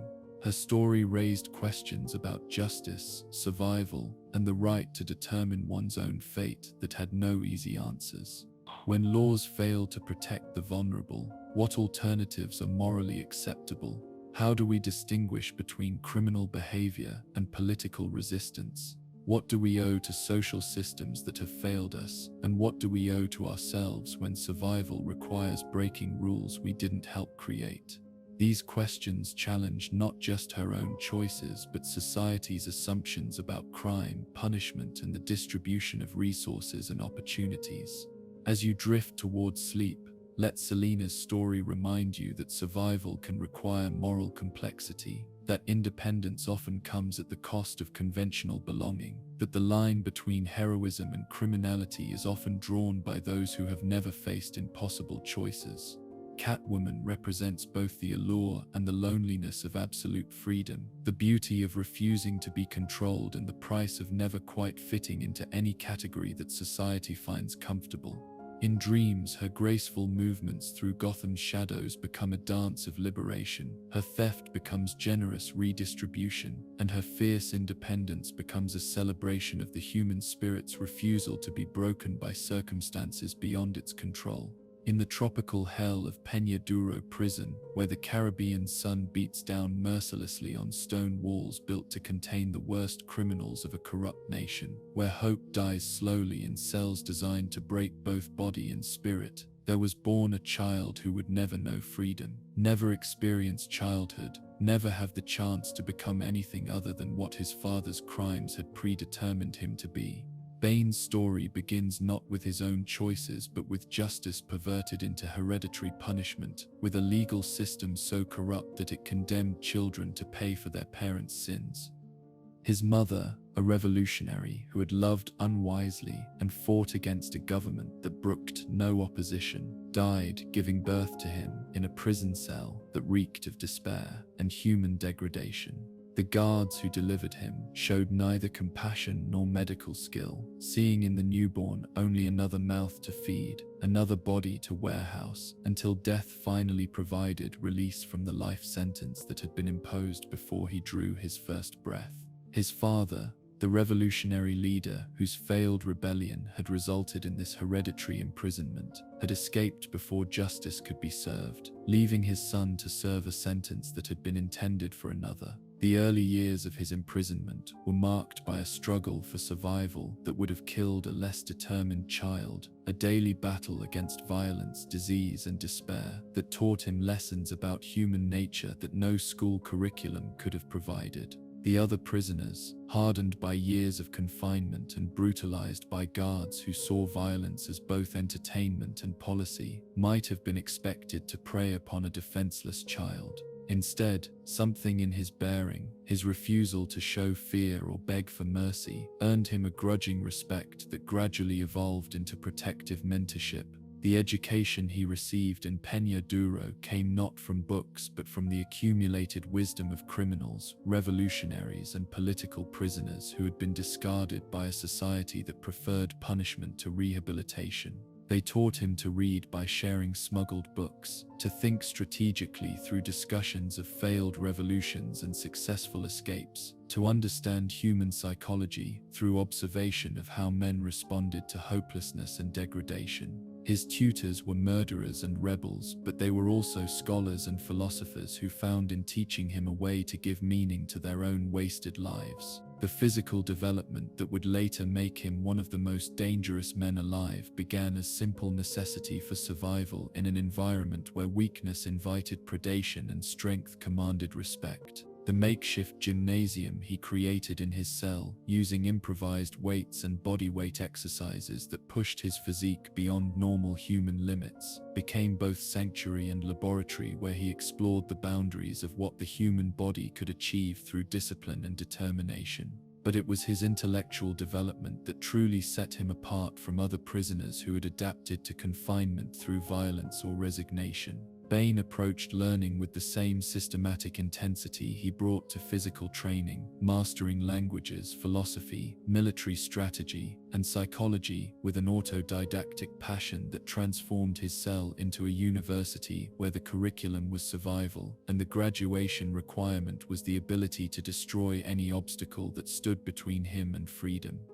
The legend of the bat that reached him through smuggled newspapers and prisoner gossip became both inspiration and obsession, representing everything he aspired to become and everything he was determined to surpass.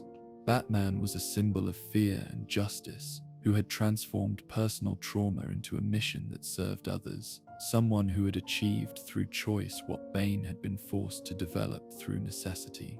The Dark Knight became both role model and target, proof that extraordinary individuals could transcend their circumstances and rival whose defeat would demonstrate Bane's own superiority. The experimental drug program that would fundamentally alter his physiology was presented to him as an opportunity for enhanced survival, rather than a medical experiment whose risks were unknown and whose benefits were theoretical. The prison administrators, looking for ways to monetize their involuntary subjects, had agreed to allow pharmaceutical companies to test compounds on prisoners in exchange for payments that lined official pockets, while subjecting inmates to procedures that no ethical review board would have approved. The venom compound that was injected into his bloodstream was designed to enhance strength, speed, and endurance beyond normal human limitations, but the side effects were unpredictable and potentially fatal. Other test subjects had died in agony as their cardiovascular systems failed under the stress of superhuman exertion, or had survived only to become mindless addicts whose personalities were consumed by chemical dependency. Bane survived the process and mastered it, maintaining his intellectual capacity while gaining physical abilities that made him capable of feats that seemed supernatural. The enhancement that venom provided came with a terrible price. Dependency on regular doses of the compound that meant freedom from prison came with permanent slavery to a chemical master that could withdraw its gifts at any time. The tubes and machinery that delivered the drug became part of his body, external organs that sustained the superhuman abilities he had gained at the cost of normal human independence. He had traded one form of imprisonment for another, but the new prison came with power that made the exchange worthwhile. His escape from Peña Duro was not just a prison break, but a symbolic rebirth, a demonstration that no barrier was strong enough to contain someone with sufficient determination and ability. The plan he crafted took years to implement and required the cooperation of dozens of prisoners who had been inspired by his leadership and promised freedom as reward for their assistance. The breakout was conducted with military precision that left the prison's defenses in ruins and its guards humiliated by their failure to contain someone they had underestimated. The decision to come to Gotham was motivated by more than simple wanderlust or criminal opportunity. It was a pilgrimage to test himself against the legend that had sustained him through years of imprisonment, a chance to prove that his self-education and physical development had created someone capable of surpassing even the most formidable opponents. Batman represented the ultimate challenge, someone whose defeat would validate everything Bane had sacrificed to become the perfect warrior-philosopher he believed himself to be. His study of Batman's methods and psychology was as thorough as any academic research project, involving months of observation, analysis of past encounters with other criminals, and strategic planning that took into account every known aspect of the Dark Knight's capabilities and limitations. Bane understood that defeating Batman would require more than superior strength or fighting skill. It would require understanding his psychological vulnerabilities and exploiting them with surgical precision. The assault on Arkham Asylum that preceded his direct confrontation with Batman was both practical strategy and psychological warfare, designed to exhaust the Dark Knight's resources while demonstrating Bane's ability to orchestrate chaos on a scale that proved his intellectual as well as physical superiority. By releasing every dangerous criminal in Gotham simultaneously, he forced Batman to spread his attention across dozens of threats while Bane remained free to study his responses and identify patterns that could be exploited. The breaking of Batman that became his greatest triumph was achieved through a combination of physical superiority and psychological insight that revealed how thoroughly Bane understood both his opponent's capabilities and his weaknesses. The iconic image of Batman's broken body draped across Bane's knee became a symbol of what happened when unstoppable force met immovable object, when perfect preparation encountered adequate but not superior opposition. But victory over Batman also revealed the emptiness that lay at the heart of Bane's quest for supremacy. He had spent his entire life preparing for this moment, had sacrificed everything to become someone capable of defeating Gotham's protector, had built his entire identity around the goal of proving his superiority through combat. The achievement of that goal left him without clear purpose, without new challenges worthy of his abilities, without meaning that could fill the void that success had created. The psychological complexity of his character lay in the contradiction between his intellectual sophistication and his emotional development, which had been stunted by the circumstances of his upbringing. He possessed the analytical abilities of a scholar and the strategic thinking of a general, but his understanding of human relationships remained limited to the dynamics of dominance and submission that had governed his prison experience. He could command respect through fear and inspire loyalty through strength, but genuine friendship or love remained foreign concepts that his harsh education hadn't prepared him to understand or achieve. His relationship with his followers reflected this emotional limitation. They served him not from affection but from recognition of his superiority, not from shared ideology, but from understanding that opposition would be fatal. He was a leader who inspired fear rather than devotion, who commanded through strength rather than persuasion, who ruled through demonstrated ability rather than moral authority. The questions his story raised about justice, punishment, and the creation of monsters through systematic oppression had profound implications for society's approach to criminal justice and social policy. Bane was both victim and perpetrator, someone who had been created by the very system that sought to contain him, whose crimes were partly products of the injustices he had experienced from birth. His transformation from innocent child to criminal mastermind illustrated how environments of violence and despair could produce individuals whose capabilities for destruction matched their capacity for survival. In the quiet moments between elaborate schemes, when his underground lair grew silent and the venom flowed through tubes that connected him permanently to the source of his power, Bane sometimes reflected on the path that had brought him from nameless prisoner to legendary criminal. He had achieved everything he had set out to accomplish: freedom from confinement, victory over worthy opponents, recognition as one of the most dangerous individuals alive. Yet the success felt hollow because it had been achieved in isolation, without companions who could appreciate his accomplishments or loved ones who could share in his triumphs. His greatest tragedy was the recognition that his quest for supremacy had made him into something that could be feared and respected but never loved, admired for his capabilities but never accepted for his humanity. The prison that had shaped him had been made of stone and steel, but the prison he had created for himself through his pursuit of power was made of isolation and emotional numbness that might prove even more difficult to escape. As you drift into peaceful slumber, let Bane's story remind you that strength without compassion becomes cruelty, that intelligence without wisdom becomes manipulation, that the quest for power can imprison us more thoroughly than any external constraint. His tale is one of survival against impossible odds, but also of how the methods we use to survive can transform us into people we might not recognize or approve of if we encountered them before our transformation began. In dreams, his quest for supremacy becomes a search for belonging, his demonstrations of strength become acts of protection, and his isolation becomes the prelude to connections that heal rather than harm. In the sun-scorched deserts of the ancient world, where civilizations rose and fell like waves against eternal shores, and the passage of centuries was measured not in human lifespans, but in the persistence of ideas that transcended individual mortality, there walked a man who would witness the birth and death of empires, the rise and fall of religions, the slow dance of human progress and regression that played out across millennia like movements in an infinite symphony. Ra's al Ghul began his existence as a mortal man with mortal concerns, but his discovery of the Lazarus Pits would transform him into something that existed between human and legend, between individual and archetype, between savior and destroyer of worlds. His origins, lost in the mists of antiquity, were humble enough. Mostanoke, a nomadic tribesman born into a culture that understood survival in terms of adaptation to harsh environments, cooperation within small groups, and the acceptance of death as part of life's natural cycle.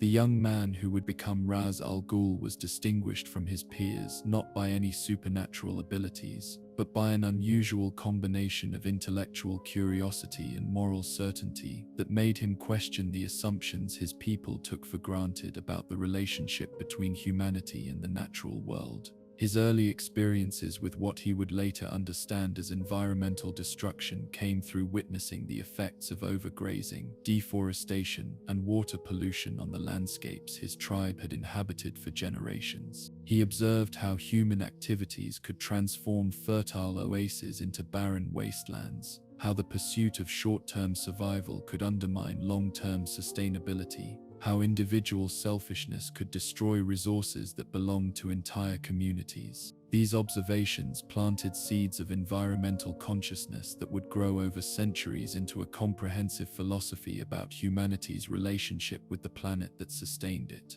The discovery of the first Lazarus Pit was accidental, a consequence of seeking medical treatment for a dying tribal leader whose death would have meant the dissolution of alliances that protected his people from more aggressive neighbors. The mysterious green waters that bubbled up from underground springs in a hidden canyon possessed healing properties that seemed miraculous to nomads whose medical knowledge was limited to herbal remedies and primitive surgery. The leader's recovery from what should have been fatal injuries was complete and dramatic, but it came with psychological changes that suggested the healing process affected more than just physical wounds. The transformation that occurred when Raz himself entered the Lazarus Pit for the first time was more profound than simple healing peas. It was a fundamental alteration of his biological processes that extended his lifespan far beyond normal human limits, while preserving his physical capabilities at their peak.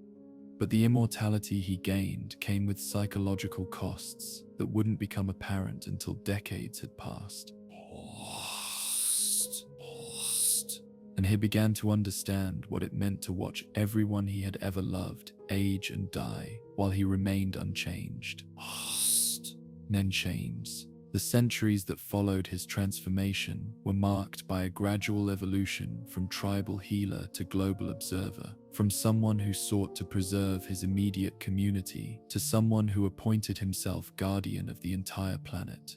He witnessed the rise of agriculture, the development of cities, the invention of writing, the birth of organized religion, the emergence of philosophy and science and art. but he also observed patterns of human behavior that remained consistent across cultures and millennia. The tendency toward short-term thinking, the preference for individual gain over collective welfare, the capacity for destruction that seemed to increase with technological advancement. His growing understanding of ecological principles gained through centuries of observation and study led him to conclusions about human civilization that were both scientifically sound and morally disturbing. He recognized that human population growth would eventually exceed the planet's carrying capacity, that industrial development would inevitably damage ecosystems that had taken millions of years to develop, that the same intelligence that had allowed humanity to dominate other species would ultimately lead to environmental collapse that could destroy all complex life on Earth.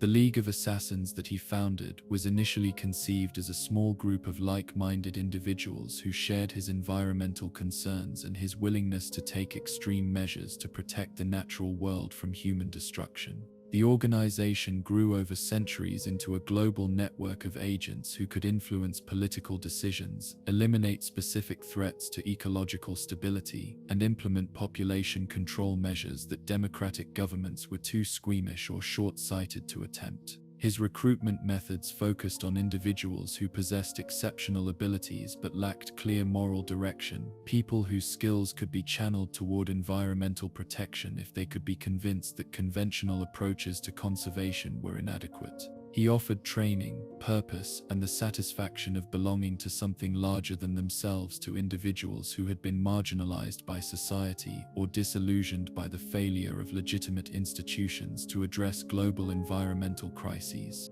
The philosophy he developed over centuries of observation and reflection was internally consistent but morally horrifying to most people who encountered it. He believed that human civilization had become a cancer on the planet's biosphere. The democratic governments were incapable of making the hard choices necessary for ecological survival. That population reduction through warfare, disease, or directed violence was not just acceptable, but necessary for the preservation of all other forms of life on Earth. His relationship with modern environmentalism was complicated by the recognition that mainstream conservation movements, while well-intentioned, were inadequate to address the scale and urgency of ecological threats that his centuries of observation had revealed to him. He saw environmental activists as naive idealists who underestimated both the severity of the crisis and the ruthlessness required to address it effectively. Their efforts to work within existing political and economic systems struck him as pathetically inadequate responses to problems that required revolutionary rather than reformist solutions. The encounters with Batman revealed the philosophical chasm between his long-term perspective and normal human moral reasoning.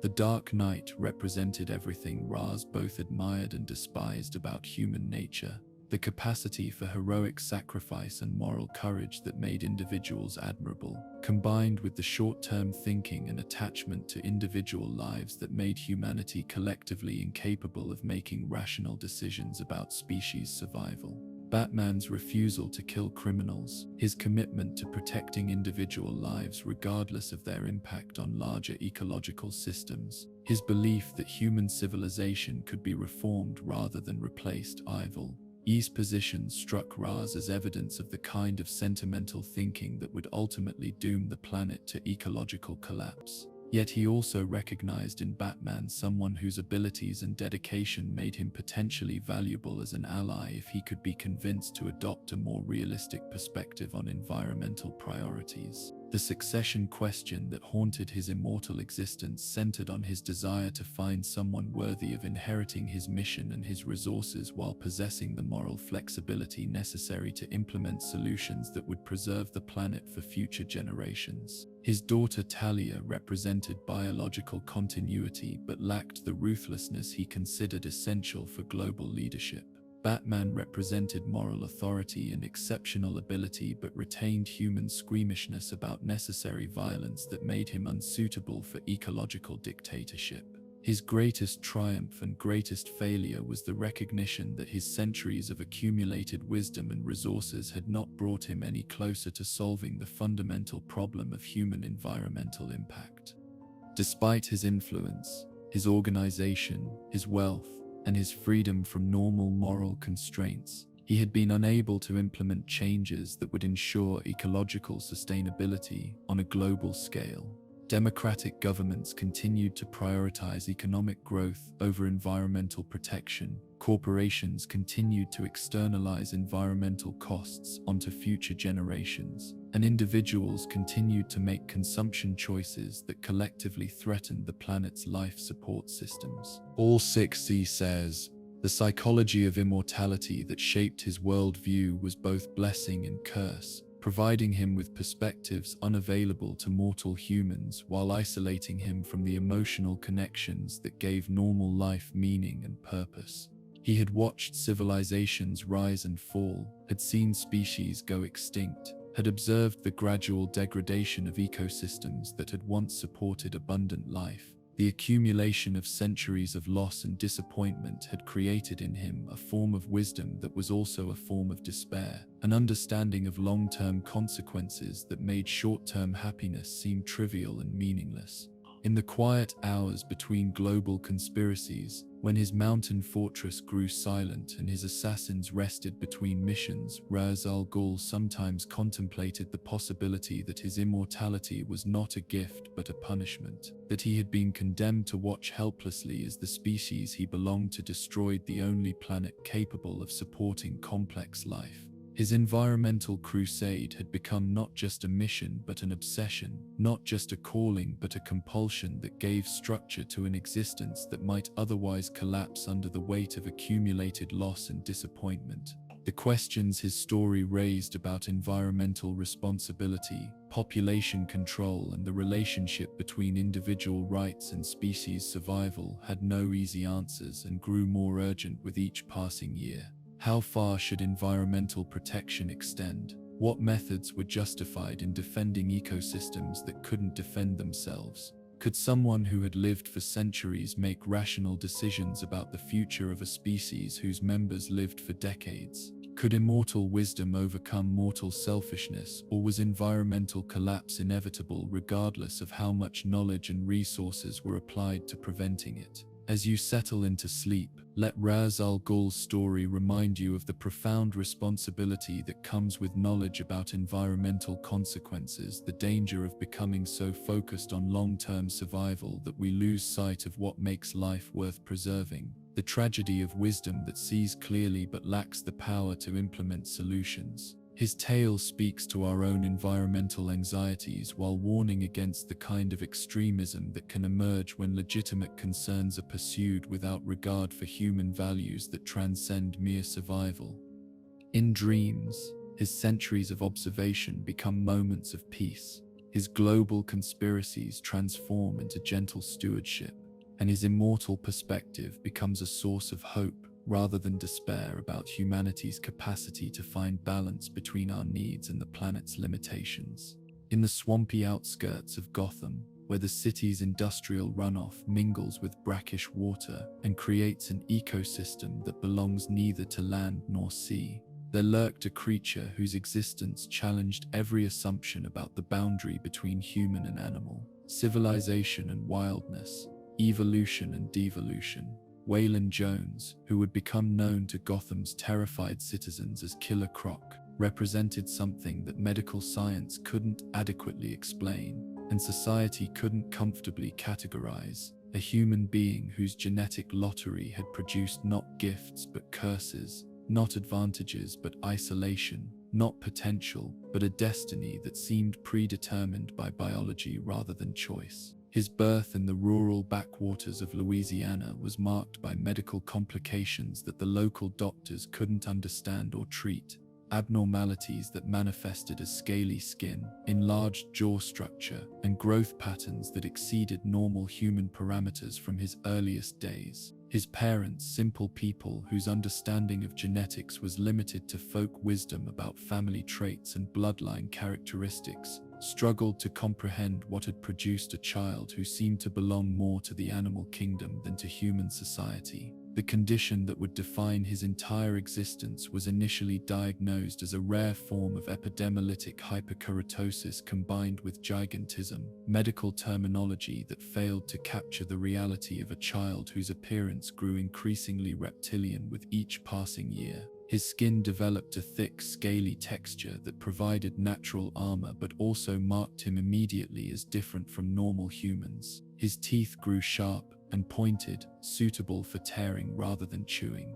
His strength increased beyond normal parameters, but so did his isolation from the human community that couldn't accept his increasingly monstrous appearance. The bullying he endured was both physical and psychological, but it was the rejection from his own family that proved most damaging to his developing sense of identity. His mother, overwhelmed by the challenge of caring for a child whose needs she couldn't understand and whose appearance frightened her, gradually withdrew her affection and attention. His father, a man whose understanding of masculinity was based on conventional standards of strength and appearance, found himself unable to take pride in a son whose physical development was impressive but inhuman. The nickname Killer Croc began as schoolyard cruelty but evolved into something like prophecy, shaping not just how others saw him but how he came to see himself. If society insisted on treating him as a monster, if human acceptance was impossible regardless of his behavior or intentions, then perhaps the path of least resistance was to embrace the role that had been forced upon him and become the creature everyone expected him to be. His adolescence was marked by increasing violence and social isolation as his physical transformation accelerated, and his psychological development became warped by constant rejection and fear. The strength that might have made him a successful athlete was combined with appearance that made participation in normal social activities impossible. The intelligence that could have served him well academically was overshadowed by emotional damage that made learning in conventional classroom environments increasingly difficult. The first killing occurred during his teenage years when a group of bullies cornered him in circumstances that left him no option for escape or retreat. The violence that erupted was brief, brutal, and decisive. His attackers had underestimated both his physical capabilities and his psychological state, expecting someone whose appearance suggested primitiveness to fight with less skill and determination than his background in surviving constant threats had actually provided. The death was ruled self-defense, but the incident marked a turning point in how both he and society understood his relationship to normal human community. His migration to Gotham's underground sewer system was both practical necessity and symbolic retreat from a surface world that had never offered him acceptance or opportunity. The tunnels and abandoned spaces beneath the city provided him with territory that matched his increasingly reptilian nature while offering shelter from the constant scrutiny and rejection that made normal residential life impossible. He became something that existed between urban legend and criminal reality, a creature whose presence in the shadows was felt even when his actual location remained unknown. The criminal activities that brought him to public attention were motivated less by conventional goals like wealth or power than by basic survival needs and territorial instincts that seemed more animal than human. He preyed on those who ventured into his underground domain not from sadistic pleasure but from predatory instincts that had been shaped by years of human cruelty and social rejection. His violence was brutal but not gratuitous, efficient rather than theatrical, practical rather than philosophical. His encounters with Batman revealed the tragic irony of his situation. Here was someone who had also chosen to become something more than human, who had adopted an animal persona and operated outside normal social constraints, but whose transformation had been voluntary and purposeful rather than imposed by genetic chance. The Dark Knight represented what Wayland might have become if his physical abnormalities had been accompanied by wealth, education, and social support, rather than poverty, ignorance, and rejection.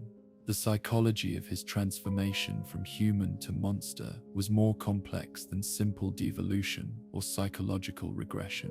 Although his increasingly animal-like behavior was partly biological inevitability, but also partly chosen response to social circumstances that offered him no viable alternatives.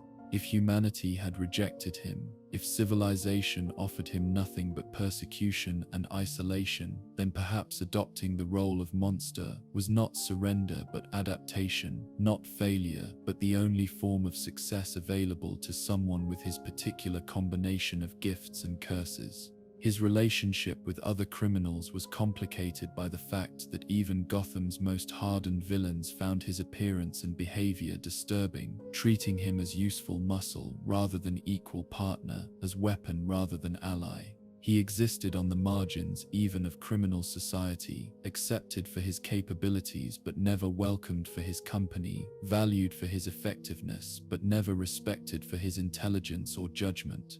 The question of rehabilitation that haunted discussions of criminal justice took on particularly complex dimensions in his case because his crimes seemed to stem from biological and social factors that conventional therapeutic approaches were inadequate to address.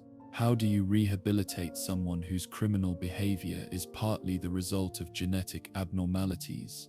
How do you reintegrate into society someone whose appearance will always mark them as fundamentally different and potentially threatening? Can someone who has been treated as a monster from birth ever truly become human again, or does such treatment inevitably create the very monstrosity it claims to recognize? In the quiet hours when Gotham's sewers grew still and the sounds of the surface world faded to distant murmurs, Killer Croc sometimes remembered what it had felt like to hope for acceptance, to dream of belonging somewhere, to imagine that his differences might someday be overlooked in favor of his human qualities. But those memories belonged to someone who no longer existed, replaced by a creature whose survival depended on embracing the role that society had forced upon him and finding meaning in the darkness that had become his only possible home. In the marble corridors of Gotham's most exclusive country clubs, where old money whispered through oak-paneled rooms and new money was treated with polite condescension that could cut deeper than any blade,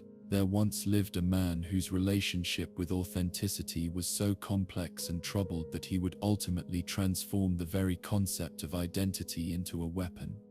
Roman scions grew up in a world where appearance mattered more than reality, where maintaining proper social facades was more important than expressing genuine emotions, where the difference between public persona and private truth was so vast that crossing between them required skills that most people never developed. His childhood in the Scion's mansion was marked by parents whose love for each other and their son was genuine, but expressed through social expectations and emotional constraints that made authentic communication nearly impossible. His mother and father had been raised in the same aristocratic traditions that valued propriety over passion, self-control over self-expression, the maintenance of appropriate appearances over the messiness of honest human emotion. They loved Roman deeply, but they showed that love through providing him with advantages rather than affection, opportunities rather than intimacy. The social mask that young Roman learned to wear was beautifully crafted and perfectly maintained,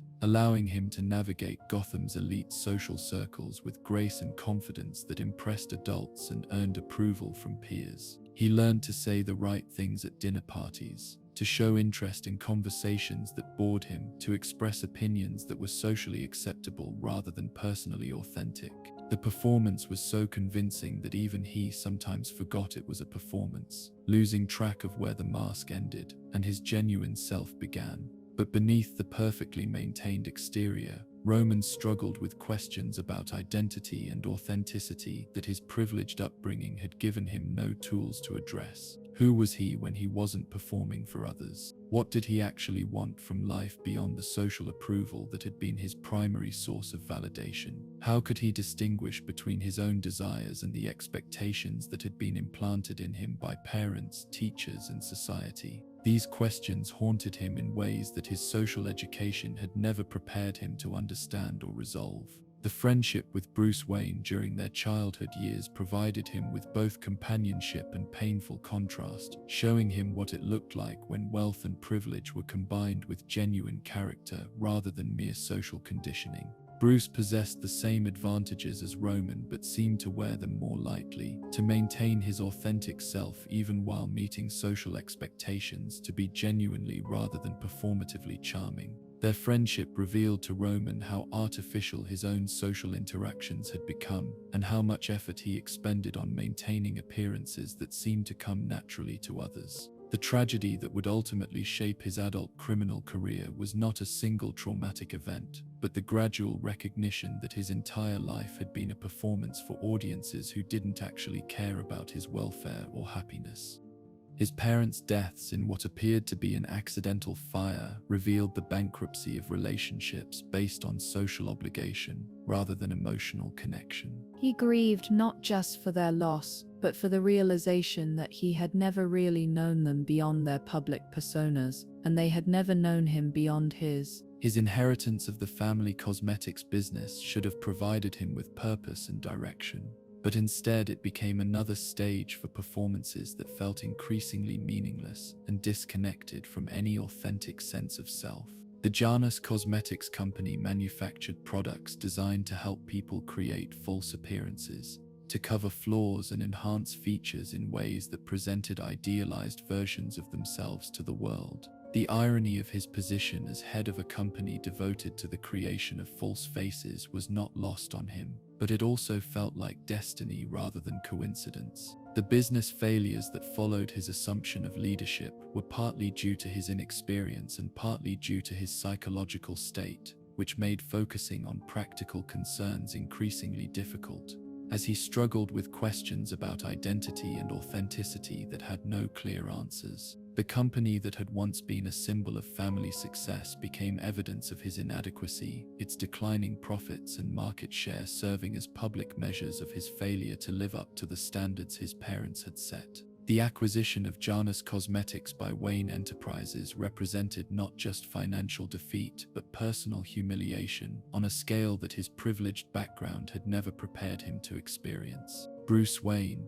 his childhood friend who had always seemed to succeed effortlessly at everything he attempted, had purchased the family business that Roman had been unable to maintain. The transaction was conducted with typical Wayne discretion and generosity, but Roman experienced it as final proof that he was inadequate in every way that mattered. The transformation from failed businessman to criminal mastermind began with his decision to burn down the family mansion rather than allow it to be sold or repurposed by creditors. The fire that consumed his childhood home also consumed the last remnants of his connection to legitimate society, freeing him from the burden of maintaining social appearances while simultaneously destroying everything that had once given his life meaning and structure. The mask that would become his signature was carved from the ebony coffin of his deceased father, a deliberate act of symbolic rebellion against everything his upbringing had taught him about respect for authority, family loyalty, and social propriety. The face he created for himself was a grotesque parody of the social masks he had worn throughout his life, an externalization of the psychological deformity that years of inauthentic living had created within him. The False Face Society that he founded was both criminal organization and philosophical statement, a group dedicated to the proposition that identity itself was arbitrary and malleable, but authenticity was an illusion maintained by those too weak or unimaginative to reinvent themselves according to their own desires.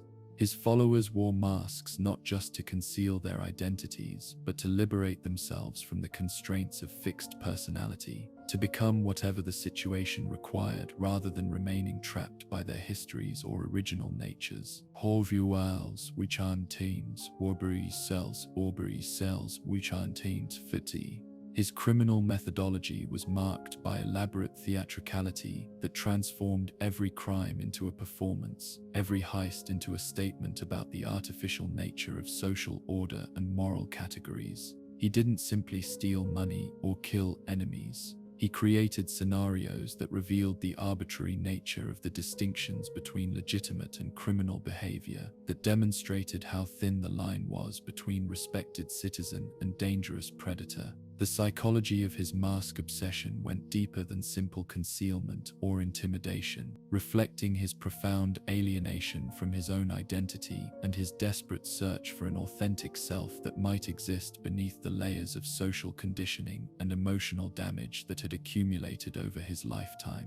Each mask he wore was an experiment in becoming someone else, a test of whether he could find through performance the genuine personality that introspection had failed to reveal. His relationship with Batman was complicated by their shared history and their similar struggles with questions of identity and authenticity, though they had reached opposite conclusions about how to address these challenges. Where Bruce Wayne had used his wealth and privilege to create a genuine heroic identity that served others, Roman Sionis had used his advantages to create a criminal persona that served only his own psychological needs for revenge and validation.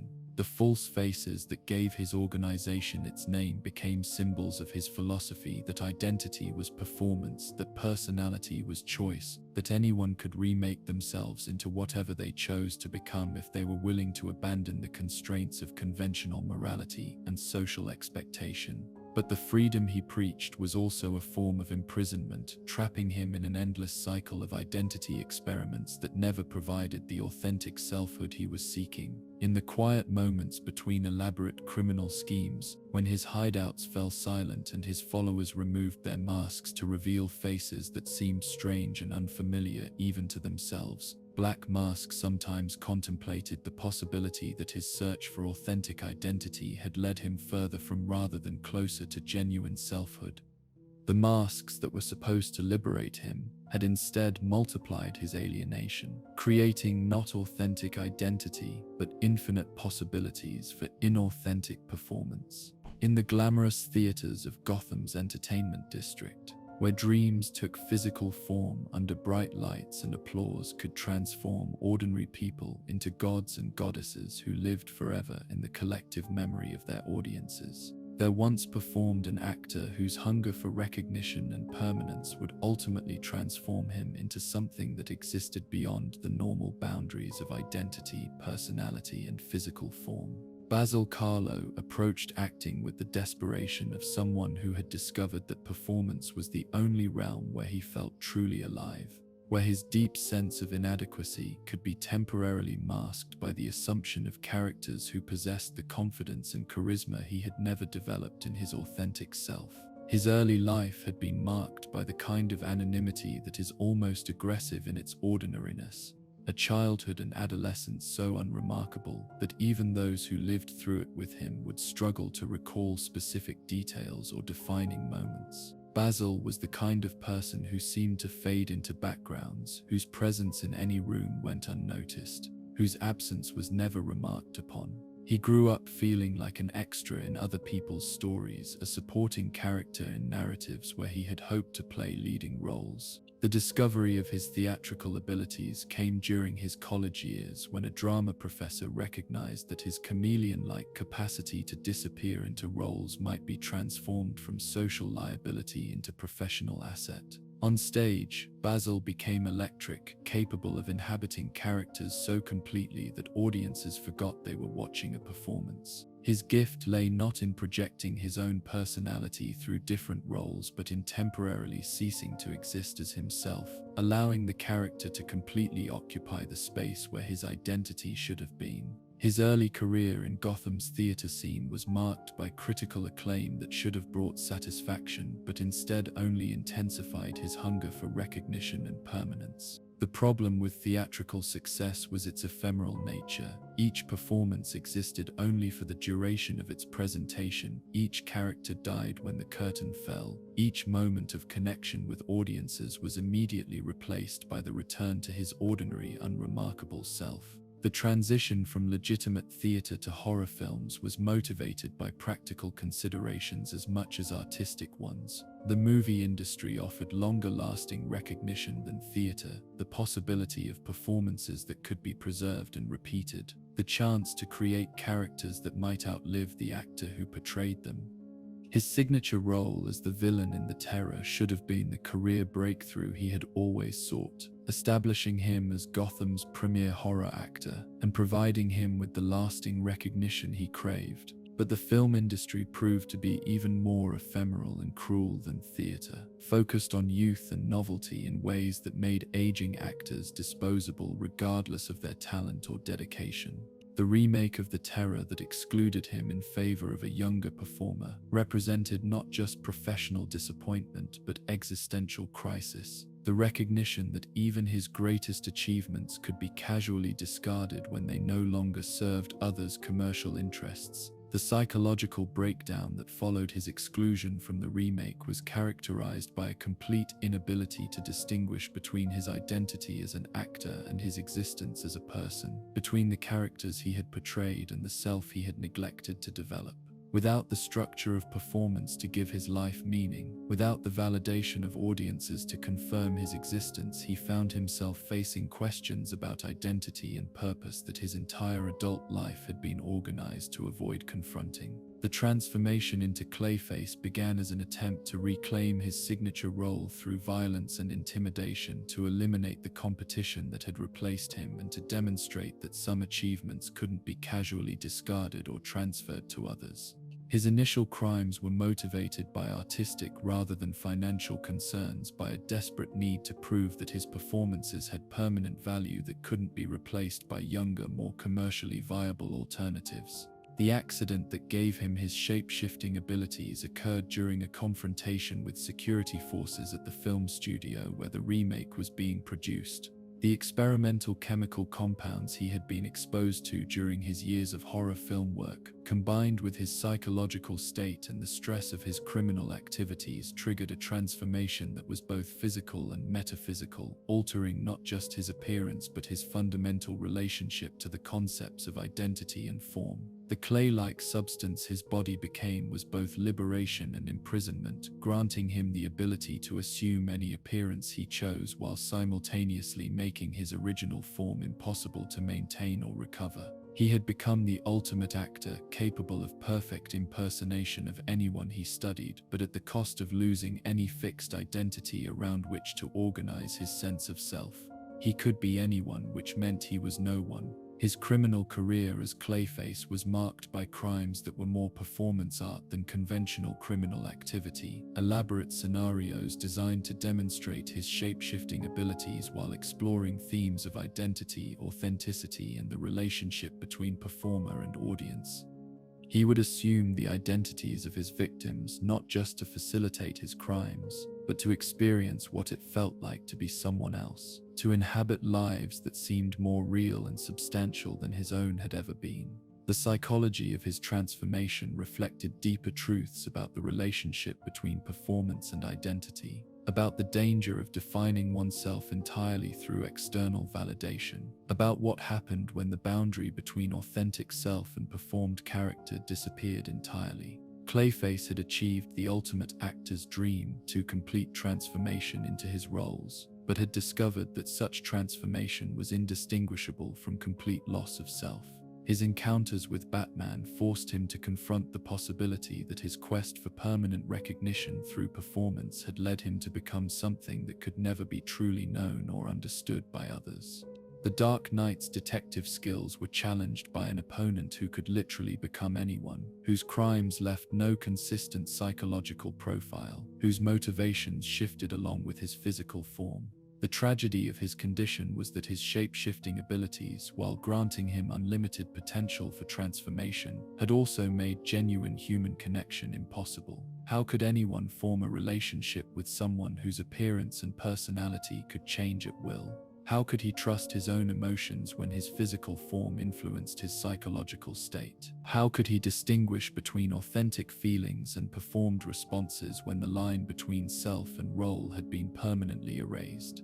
In the moments between transformations, when his clay form was at rest and his consciousness had to confront its own formlessness, Clayface sometimes experienced what might have been memory or might have been fantasy images of the unremarkable man he had once been, feelings that might have belonged to his original personality, dreams of a life where recognition and validation hadn't mattered more than authentic existence. In the dusty archives of Gotham University's literature department, where rare books gathered wisdom and cobwebs in equal measure and scholars pursued knowledge with the dedication of monks in service to ineffable mysteries, there once worked a man whose love for the written word would transform into something far more dangerous than academic obsession.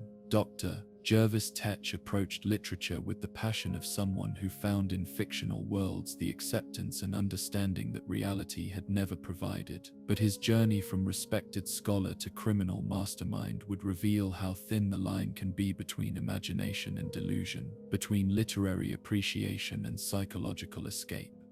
His childhood had been marked by the kind of intellectual precocity that impressed adults while alienating peers, setting him apart from classmates who were more interested in physical activities and social dynamics than in the careful analysis of texts and the exploration of symbolic meanings.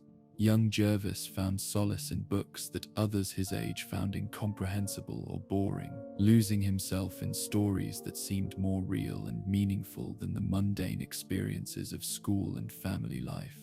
The bullying he endured was both physical and psychological, focused on his small stature, his obsessive interests, and his inability to participate in the social rituals that defined childhood and adolescence for most of his peers. They nicknamed him Mad Hatter, not from any appreciation of Lewis Carroll's literary creation, but from crude observations about his preference for formal clothing and his tendency to become lost in interior monologues that seemed to exclude everyone else from his private mental world. His academic career was brilliant but isolated, marked by scholarly achievements that earned him recognition from professors while doing nothing to improve his relationships with fellow students who found his intellectual intensity intimidating and his social awkwardness off-putting. He specialized in Victorian literature with particular focus on works that explored themes of madness, identity, and the relationship between reality and fantasy, finding in these texts frameworks for understanding his own feelings of alienation and difference. The transformation from literary scholar to criminal began with his growing obsession with Lewis Carroll's Alice's Adventures in Wonderland, which he came to see not as children's literature but as profound philosophical commentary on the arbitrary nature of social rules and the superiority of imaginative logic over conventional reasoning. The character of the Mad Hatter became for him not just a figure of literary interest but a role model, someone who had found freedom through embracing madness rather than conforming to sanity's restrictions. His research into mind control techniques began as legitimate academic inquiry into the psychological effects of literature, the ways that stories could influence behavior and alter perceptions of reality. He studied hypnosis, suggestion, and various forms of psychological manipulation as methods for understanding how authors created immersive fictional experiences that could temporarily transport readers out of their ordinary consciousness and into imaginary worlds. The technology he developed for inducing compliance and controlling behavior was initially presented as an educational tool for helping students better understand literary texts by experiencing them more directly and personally. The electronic devices he created could induce hypnotic states that made subjects more susceptible to suggestion, while providing them with vivid hallucinatory experiences that brought fictional scenarios to life with unprecedented realism. But his experiments gradually evolved beyond educational applications, as he discovered that his mind control technology could be used to create the kind of social environment he had always craved, one where he was respected rather than mocked, where his intellectual contributions were valued rather than dismissed, where he could interact with others according to rules that made sense to him rather than social conventions he had never mastered. The adoption of the Mad Hatter persona represented both embrace of the identity that had been forced upon him and transformation of that identity into something powerful and threatening rather than weak and vulnerable. The costume he created, complete with oversized hat, formal Victorian clothing, and technological accessories that looked like props from a steampunk fantasy, turned him from overlooked academic into figure who commanded attention through combination of theatrical presentation and genuine danger. His criminal methodology was marked by elaborate literary themes that transformed every crime into exploration of questions about reality, identity, and the relationship between imagination and experience. He would kidnap victims and force them to participate in scenarios based on scenes from Alice in Wonderland, using his mind control technology to make them believe they were actually characters in Carol's fictional universe rather than real people being held against their will. The psychology of his Wonderland obsession reflected deeper needs than simple escapism or fantasy fulfillment. Carol's text provided him with framework for understanding and justifying his own alienation from normal social reality, his preference for imaginative logic over conventional reasoning, his belief that madness might be superior to sanity if sanity required conformity to arbitrary and unreasonable social expectations. His relationship with his victims was complex because he genuinely believed he was providing them with liberation from the constraints of ordinary reality rather than subjecting them to criminal victimization.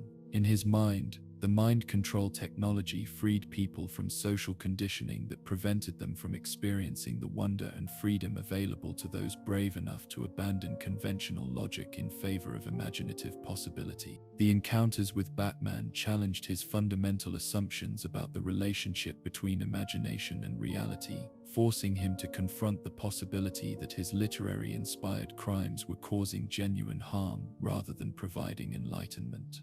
The Dark Knight represented someone who had also created an alternative identity based on fictional archetypes, but had used that transformation to serve others rather than to dominate them. His greatest triumph and greatest tragedy was the recognition that his mastery of mind control technology had made genuine human connection impossible for him. How could he trust the loyalty or affection of people whose behavior he could manipulate at will? How could he distinguish between authentic relationships and artificially induced compliance? Had his escape into Wonderland freed him from social constraints, or had it trapped him in isolation even more complete than what he had experienced as an awkward academic?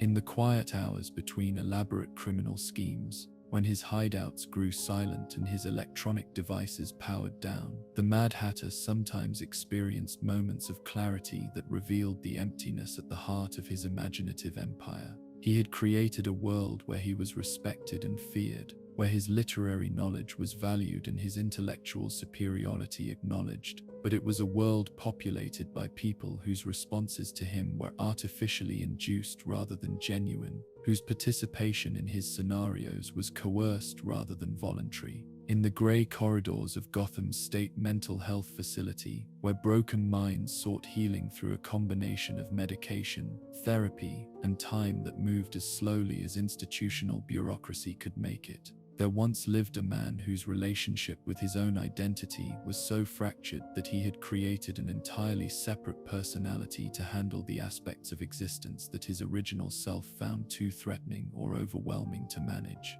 Arnold Wesker appeared to be nothing more than a meek bookkeeper whose life had been destroyed by circumstances beyond his control, but the wooden puppet he carried everywhere revealed psychological complexities that challenged every assumption about the nature of consciousness, responsibility, and the boundaries between self and other. His childhood had been marked by the kind of systematic emotional abuse that left no physical scars but created psychological wounds that never properly healed, damage that manifested not as obvious behavioral problems but as an increasingly fragmented sense of identity that made normal social functioning difficult and authentic self-expression nearly impossible. His mother, overwhelmed by single parenthood and her own unresolved psychological issues, had treated young Arnold as both burden and emotional support system, expecting him to provide adult companionship while denying him the nurturing that children require for healthy development. The survival strategy he developed during those formative years involved becoming so agreeable and self-effacing that conflict became impossible, so accommodating to others' needs that his own desires and opinions seemed to disappear entirely. Arnold learned to anticipate what others wanted from him before they asked, to suppress any thoughts or feelings that might create tension or disagreement, to become the kind of person who was valued precisely because he made no demands and created no problems for anyone around him. But this strategy of extreme compliance came with psychological costs that wouldn't become apparent until much later in his life. By consistently prioritizing others' needs over his own, by never expressing anger or frustration or disagreement, by becoming a human mirror that reflected back whatever others wanted to see. Arnold had gradually lost contact with his own authentic thoughts and feelings. He had become so skilled at being what others needed him to be that he no longer knew who he actually was underneath all the performance and accommodation. His adult life as a mild-mannered bookkeeper was marked by professional competence and social invisibility, the kind of existence that attracted no attention and generated no problems but also provided no satisfaction or sense of accomplishment. He was the employee who never complained about working conditions, never asked for raises or promotions, never caused trouble for supervisors or colleagues. His personal relationships followed similar patterns. He was the friend who always listened but never talked about his own problems, the neighbor who helped with everyone else's difficulties but never asked for assistance with his own.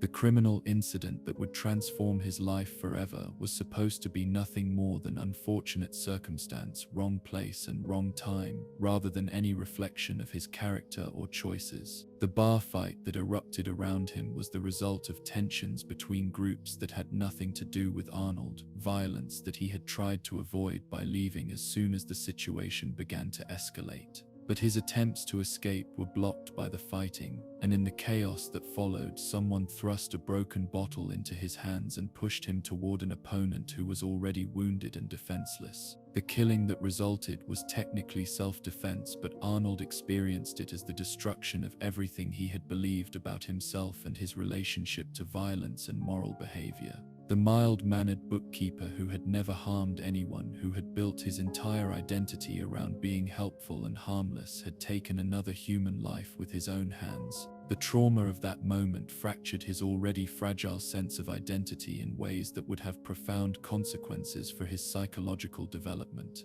The prison sentence that followed was supposed to provide time for reflection and rehabilitation, but for someone with Arnold's psychological profile, incarceration became an environment where his survival strategies were not just inadequate but actively dangerous.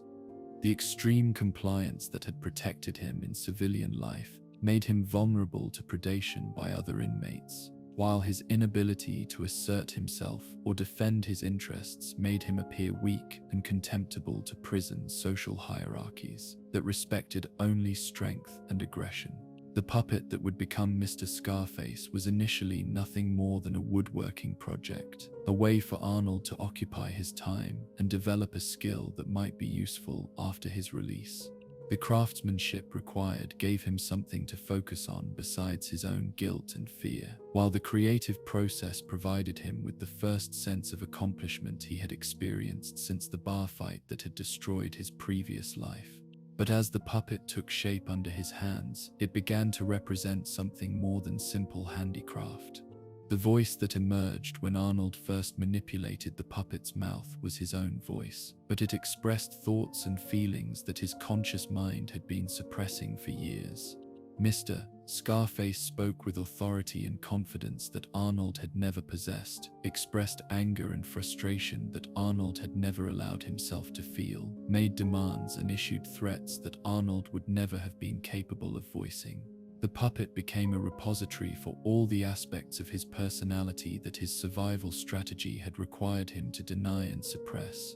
The psychological mechanism that allowed Arnold to experience Mr. Scarface as separate personality rather than simple projection was both sophisticated defense against guilt and genuine dissociative response to trauma that had overwhelmed his capacity for integrated self-awareness. By treating the puppet as autonomous being with its own motivations and decisions, Arnold could participate in activities that his conscious mind found morally unacceptable while maintaining his self-image as essentially harmless and well-meaning person. The criminal partnership that developed between Arnold and Mr. Scarface was unlike anything in the annals of organized crime, combining careful planning with psychological dynamics that made conventional law enforcement responses inadequate. Arnold possessed the intellectual capacity and attention to detail necessary for complex criminal operations, while Mr. Scarface provided the ruthless decision-making and willingness to use violence that Arnold's personality could never have sustained. Together, they became more formidable than either could have been alone. Their crimes were marked by precision and efficiency that reflected Arnold's bookkeeping background, but also by violence and intimidation that seemed completely out of character for someone with his mild demeanor and gentle appearance. The cognitive dissonance created by Arnold's insistence that he was merely following Mr. Scarface's orders, that he had no choice but to comply with the puppet's demands, forced everyone who dealt with them to confront questions about the nature of responsibility and identity that had no easy answers. Horf, Sound Tzu, the encounters with Batman revealed the tragic irony of Arnold's situation. Here was someone who had genuinely been driven to crime by circumstances beyond his control, whose criminal behavior was the result of psychological damage rather than moral failing, whose split personality was genuine rather than calculated performance. Yet the harm caused by his crimes was real regardless of his psychological state, and the danger he represented to innocent people was undiminished by the fact that he experienced himself as victim rather than perpetrator. The psychology of his relationship with Mr. Scarface reflected profound questions about the nature of consciousness, free will, and moral responsibility that philosophical and psychological theorists had debated for centuries without reaching clear conclusions. Was Arnold genuinely controlled by an external force, or was he simply using the puppet as excuse for behavior he was too cowardly to take responsibility for? Could someone be held accountable for actions committed while in dissociative state? Or did genuine psychological fragmentation absolve individuals of moral culpability for their behavior? His greatest tragedy was the recognition that the puppet he had created to protect himself from psychological pain had become a prison more confining than any external constraint could have been. Mr. Scarface provided him with courage and authority he had never possessed, but only for activities that served the puppet's criminal agenda. The strength and confidence he found through his relationship with the puppet were available only when he was participating in behaviors that his genuine moral convictions found abhorrent. In the quiet moments when Mr. Scarface was silent and inactive, when Arnold was alone with his thoughts and memories, he sometimes experienced flashes of integrated consciousness that revealed the full scope of what he had become and what he had lost. These moments of clarity were more painful than the dissociative episodes, because they forced him to confront the possibility that his split personality was both genuine psychological condition and elaborate self-deception, both protection from unbearable reality and prevention of psychological healing that might have been possible if he had been brave enough to face his own capacity for violence without hiding behind the puppet's authority. In the sterile basement archives of Gotham's public library, where forgotten records gathered dust like archaeological layers preserving the city's forgotten history, there once worked a man whose relationship with time had evolved far beyond normal human experience into something that was both obsessively precise and fundamentally disordered. Julian Gregory Day approached chronology with the fervor of someone who had discovered that temporal patterns could provide meaning and structure in a universe that otherwise seemed chaotic and indifferent. But his journey from respected archivist to serial killer would reveal how the human need for order could become a form of madness when taken to its logical extreme. His childhood had been marked by a father whose promises were as regular as clockwork and just as reliable in their failure to materialize when expected. Julian learned early that adults who spoke about time in terms of commitment and responsibility often treated temporal obligations as suggestions rather than absolutes. That words like tomorrow and next week and when I get home could mean anything or nothing depending on the speaker's convenience and priorities. The abandonment that defined his early emotional development came not through single traumatic event but through accumulated experience of temporal betrayal. The gradual recognition that the people who were supposed to care for him viewed time as flexible resource that could be allocated according to their immediate needs rather than as sacred trust that connected human beings through shared commitment to mutual presence and attention. His mother's response to her husband's chronic absence was to create elaborate schedules and calendars that imposed artificial structure on family life. Detailed plans that specified exactly when various activities would occur and who would be responsible for making them happen. But these temporal frameworks only highlighted the gap between intention and reality, between the orderly life she wanted to create and the chaotic existence that her husband's unreliability had made inevitable. Young Julian found in his mother's calendars and schedules the kind of certainty and predictability that human relationships had failed to provide, discovering that dates and times possessed a reliability that people seemed incapable of matching. Holidays occurred on their designated days regardless of whether anyone was prepared to celebrate them. Seasons changed according to astronomical precision that had nothing to do with human desire or convenience. The passage of time itself followed patterns that were mathematically describable and personally indifferent in ways that made them more trustworthy than any human promise. His academic career was marked by specialization in archival science and historical research, fields that allowed him to work with temporal patterns on a professional level while avoiding the unreliability of human relationships that had caused him so much pain during his formative years. In the basement archives where he spent his adult working life, Julian found peace in organizing information according to chronological principles that made past events accessible and understandable in ways that present relationships never seemed to be. But his professional expertise in temporal organization gradually evolved into personal obsession as he began to organize his entire life according to calendar principles that provided structure and meaning that human connection had never offered. He ate specific foods on designated days, wore clothing colors that corresponded to temporal themes, planned activities according to historical anniversaries and astronomical events that gave each day unique significance and purpose. The calendar that governed his existence became increasingly complex and all-consuming, incorporating not just conventional temporal markers but astrological influences, historical patterns, mathematical sequences, and personal anniversaries that created meaning and obligation for every moment of every day. He developed elaborate rituals and observances that had to be performed at precisely specified times, creating for himself a religious calendar that was more demanding and comprehensive than anything developed by traditional organized religion.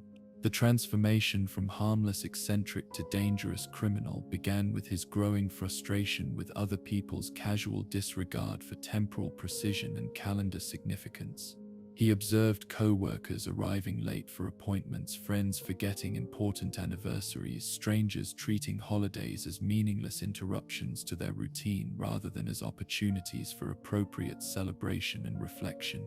Their temporal carelessness struck him as evidence of moral failure that deserved correction and punishment. His first crimes were elaborate pranks designed to teach temporal responsibility to people who had demonstrated insufficient respect for calendar significance and chronological precision. He would kidnap victims on dates that had personal meaning for them, mice of birthdays, anniversaries, graduation dates, and subject them to experiences designed to make them appreciate the importance of temporal awareness and calendar observance. The calendar that became his signature calling card was both weapon and philosophy, a way of imposing temporal order on chaotic human behavior while demonstrating his superior understanding of chronological patterns that governed existence at levels most people never bothered to recognize or appreciate. Each crime was timed to coincide with specific dates that possessed meaning within his complex temporal framework, creating patterns that served as both communication and challenge to law enforcement officers who lacked his sophisticated understanding of calendar significance.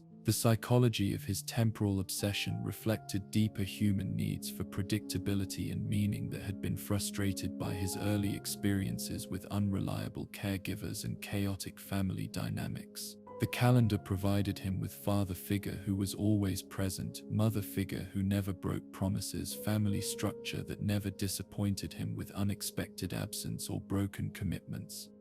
In temporal patterns, he found the reliability that human relationships had never offered. His crimes grew increasingly violent as his temporal obsessions intensified, and his frustration with other people's chronological carelessness evolved into homicidal rage. The victims he selected were chosen not for personal animosity, but for their symbolic representation of temporal irresponsibility.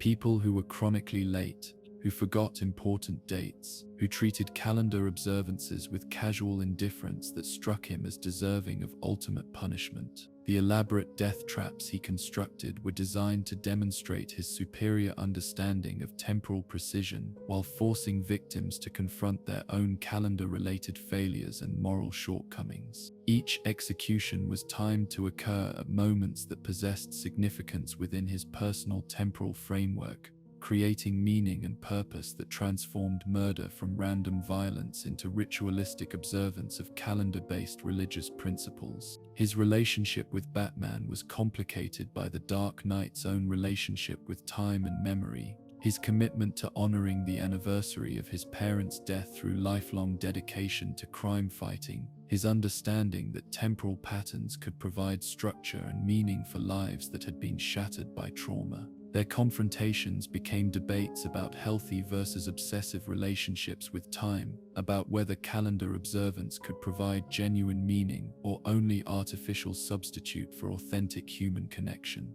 The tragedy of his condition was that his mastery of temporal patterns, while providing him with intellectual satisfaction and psychological structure, had also isolated him completely from normal human experience and relationships. His calendar-based existence was perfectly ordered and mathematically precise, but it was also solitary and emotionally barren, organized around abstract principles rather than living connections with other people. In the quiet hours between calendar-based crimes, when his elaborate temporal calculations were complete and his next ritual observance was scheduled for future dates, Calendar Man sometimes experienced moments of temporal vertigo that revealed the emptiness at the heart of his chronologically perfect existence. He had achieved complete mastery over his own time while losing all connection to the human communities that gave temporal experience its meaning and emotional significance. In the psychology departments of Gotham's most prestigious medical institutions, where the human mind's deepest mysteries were studied with scientific rigor and clinical detachment that could sometimes transform healing into something indistinguishable from torture, there once practiced a psychiatrist whose understanding of consciousness was so profound and so corrupted that he would become both healer and destroyer, both scientist and monster, both Batman's first true adversary and his most disturbing mirror image. Professor Hugo Strange approached psychology with the dedication of someone who believed that human consciousness could be completely understood, controlled, and ultimately improved through the application of sufficient knowledge and ruthless methodology. His early career had been marked by groundbreaking research into the nature of identity, personality disorders, and the possibility of psychological transformation through combination of pharmaceutical intervention and behavioral conditioning. Dr. Strange's work was revolutionary in its scope and disturbing in its implications, suggesting that human personality was far more malleable than most people wanted to believe, and that the boundary between healing and manipulation was thinner than medical ethics preferred to acknowledge. His patients, drawn from Gotham's wealthy elite, who could afford his expensive and experimental treatments, found in him someone who possessed almost supernatural insight into their psychological patterns and unconscious motivations. He could diagnose personality disorders with uncanny accuracy, predict behavioral patterns with mathematical precision, and design therapeutic interventions that produced dramatic changes in his clients' emotional and mental functioning. But his success rate came with disturbing side effects that became apparent only after years of treatment had produced patients whose personalities seemed fundamentally altered rather than simply improved. They were happier, more functional, better adapted to their social environments, but they were also somehow less themselves, as if the treatment had enhanced certain aspects of their characters while eliminating others that had been equally essential to their authentic identities. The transformation from respected psychiatrist to criminal mastermind began with Dr. Strange's growing obsession with Batman, who represented the most fascinating psychological case study he had ever encountered. Here was someone who had transformed personal trauma into heroic mission, who had created an alternative identity that was both authentic expression of his values and complete departure from normal human behavior, who had achieved psychological integration through methods that conventional therapy had never attempted. His initial encounters with the Dark Knight were professional rather than criminal, arising from his treatment of patients who had been traumatized by encounters with various costumed criminals plaguing Gotham's streets.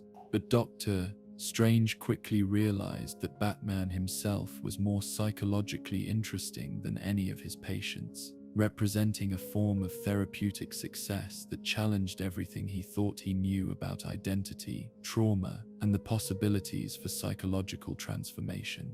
The research he conducted into Batman's psychology was initially academic rather than personal, motivated by genuine scientific curiosity about how someone could maintain dual identity without experiencing the kind of psychological fragmentation that typically resulted from such extreme compartmentalization.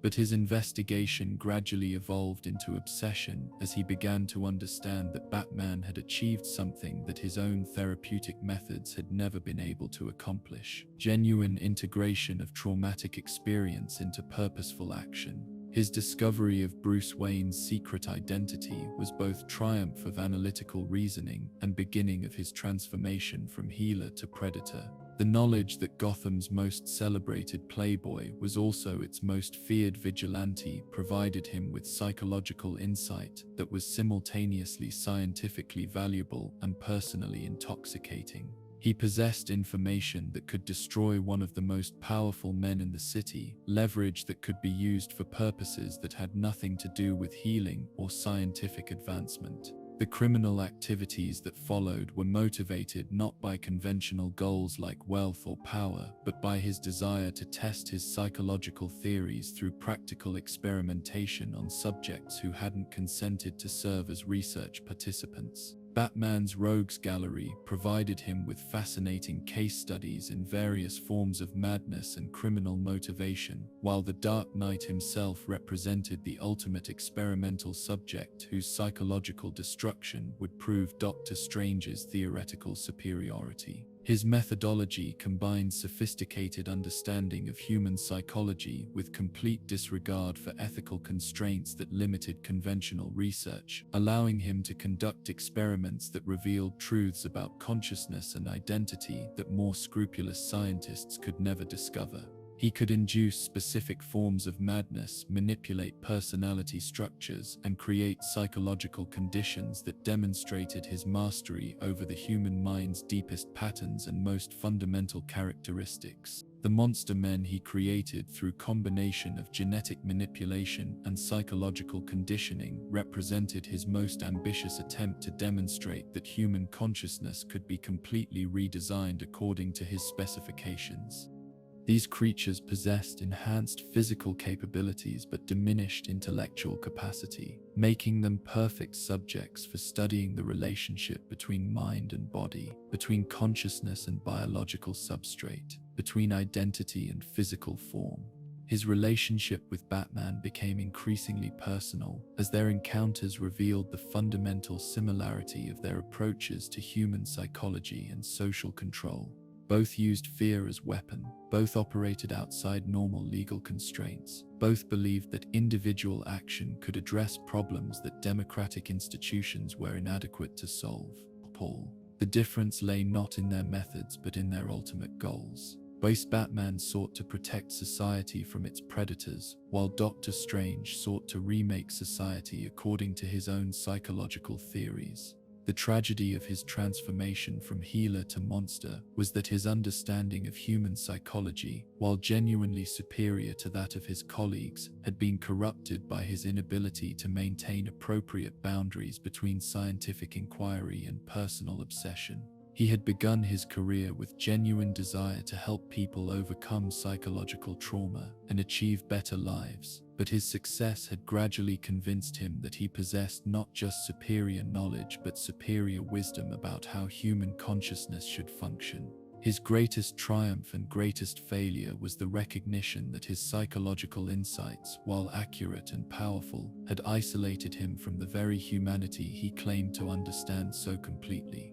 He could predict and manipulate human behavior with scientific precision, but he had lost the capacity for genuine empathy and emotional connection that made such understanding meaningful and morally grounded. He had become expert in human psychology while ceasing to be fully human himself.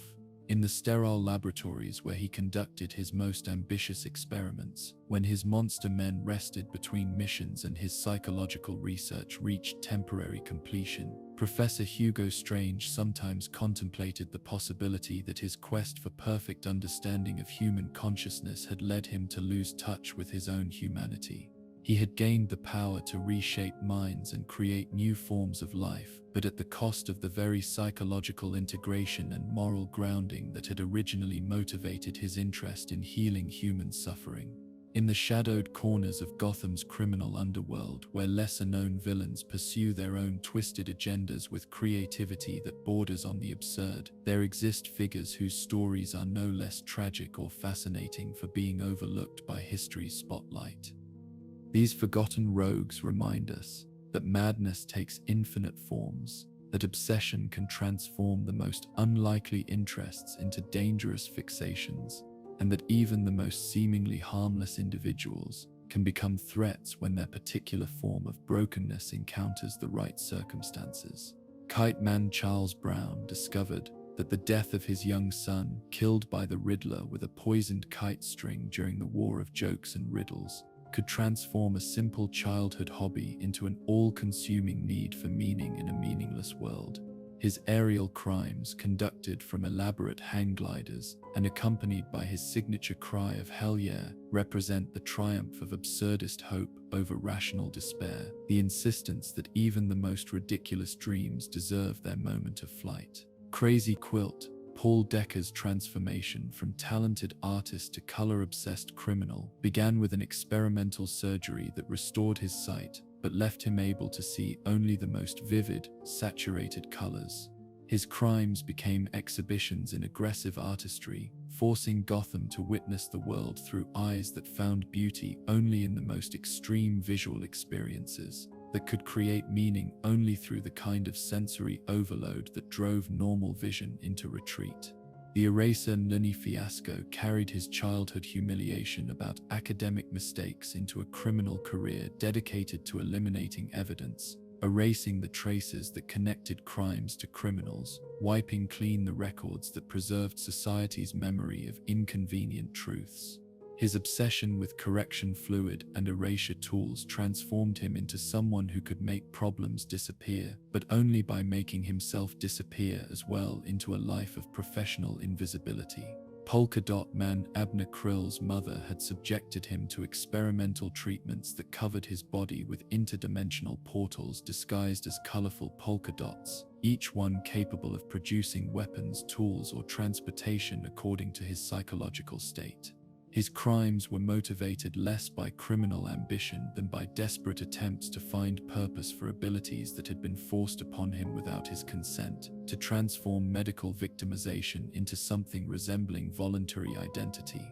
Condiment King Meater's Buddy Standler's employment at a failing restaurant had ended with exposure to experimental flavor enhancers that altered his brain chemistry, creating compulsive need to coat everything in condiments while simultaneously making him unable to taste normal food.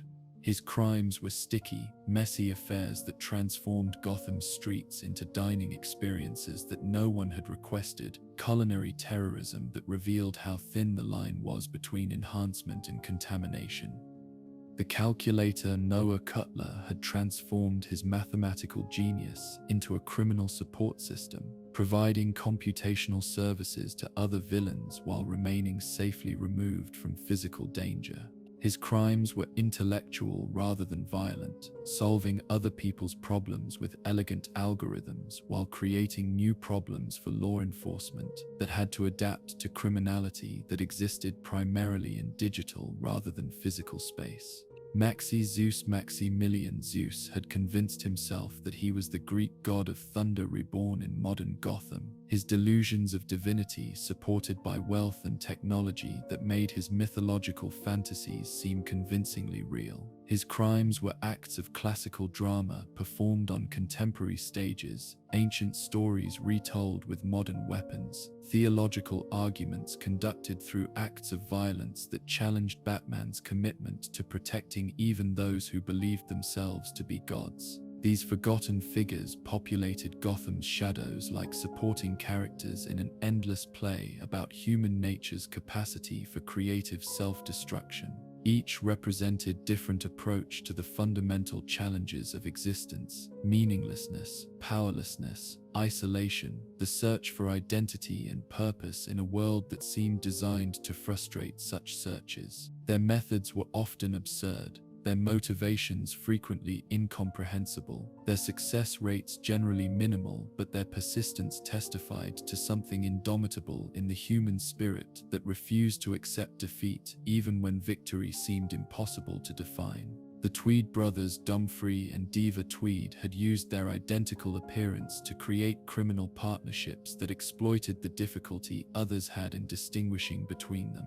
Their crimes were exercises in confusion and misdirection, elaborate shell games that made law enforcement chase shadows while the real criminals operated in plain sight. They represented the fear that individual identity might be less important than social convenience supposed that people might be more interchangeable than democratic ideology preferred to admit. Gentleman Ghost James Craddock claimed to be the spirit of a 19th-century highwayman who had returned from the dead to continue his criminal career in more modern circumstances. Whether his supernatural claims were genuine or elaborate performance art, his crimes possessed theatrical elegance that elevated robbery to the level of historical reenactment, bringing the past into collision with the present in ways that made both seem equally unreal. The penny plunderer Joe Coyne's obsession with pennies had begun with childhood poverty that made even the smallest denominations seem valuable, evolving into adult criminal career that focused exclusively on penny-related crimes. His elaborate schemes to steal or manipulate copper currency were economically irrational but psychologically necessary, representing his attempt to transform childhood scarcity into adult abundance through the accumulation of coins that others considered worthless. Ten-eyed man Philip Reardon had lost his normal vision in an industrial accident, but gained the ability to see through his fingertips, creating tactile sight that provided him with sensory experiences unlike anything normal human consciousness could process.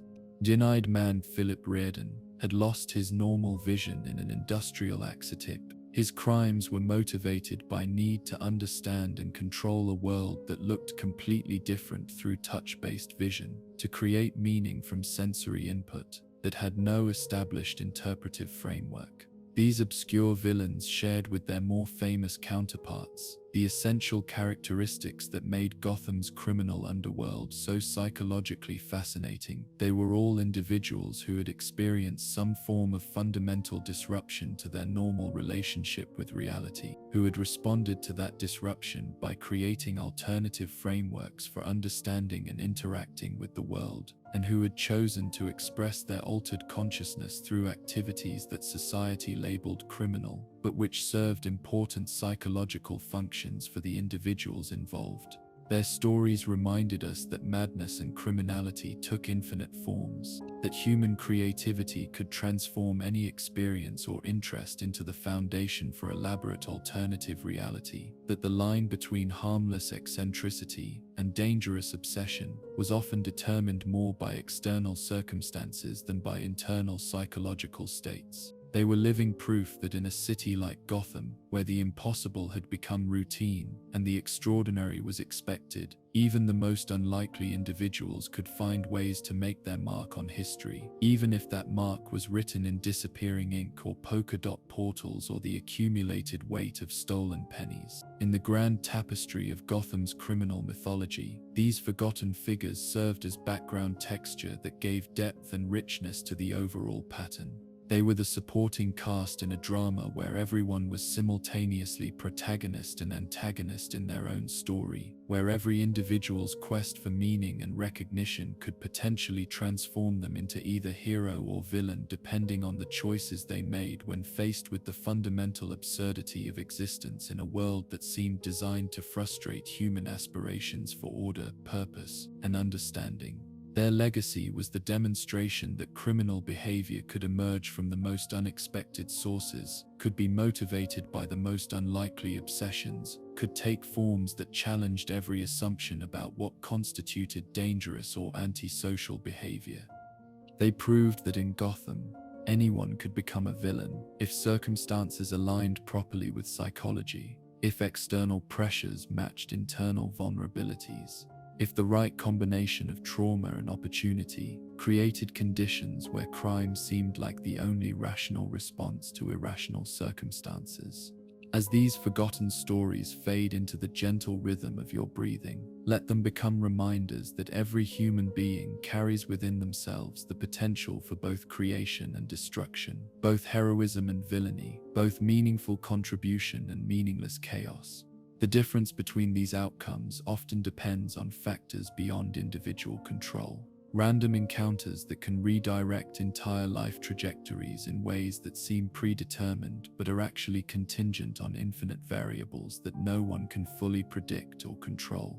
As our journey through the shadowed streets of Gotham draws to its gentle conclusion, we find ourselves returning to the fundamental truth that has illuminated every story we've encountered tonight. That the line between heroism and villainy, between sanity and madness, between creation and destruction, is far thinner than daylight consciousness prefers to acknowledge.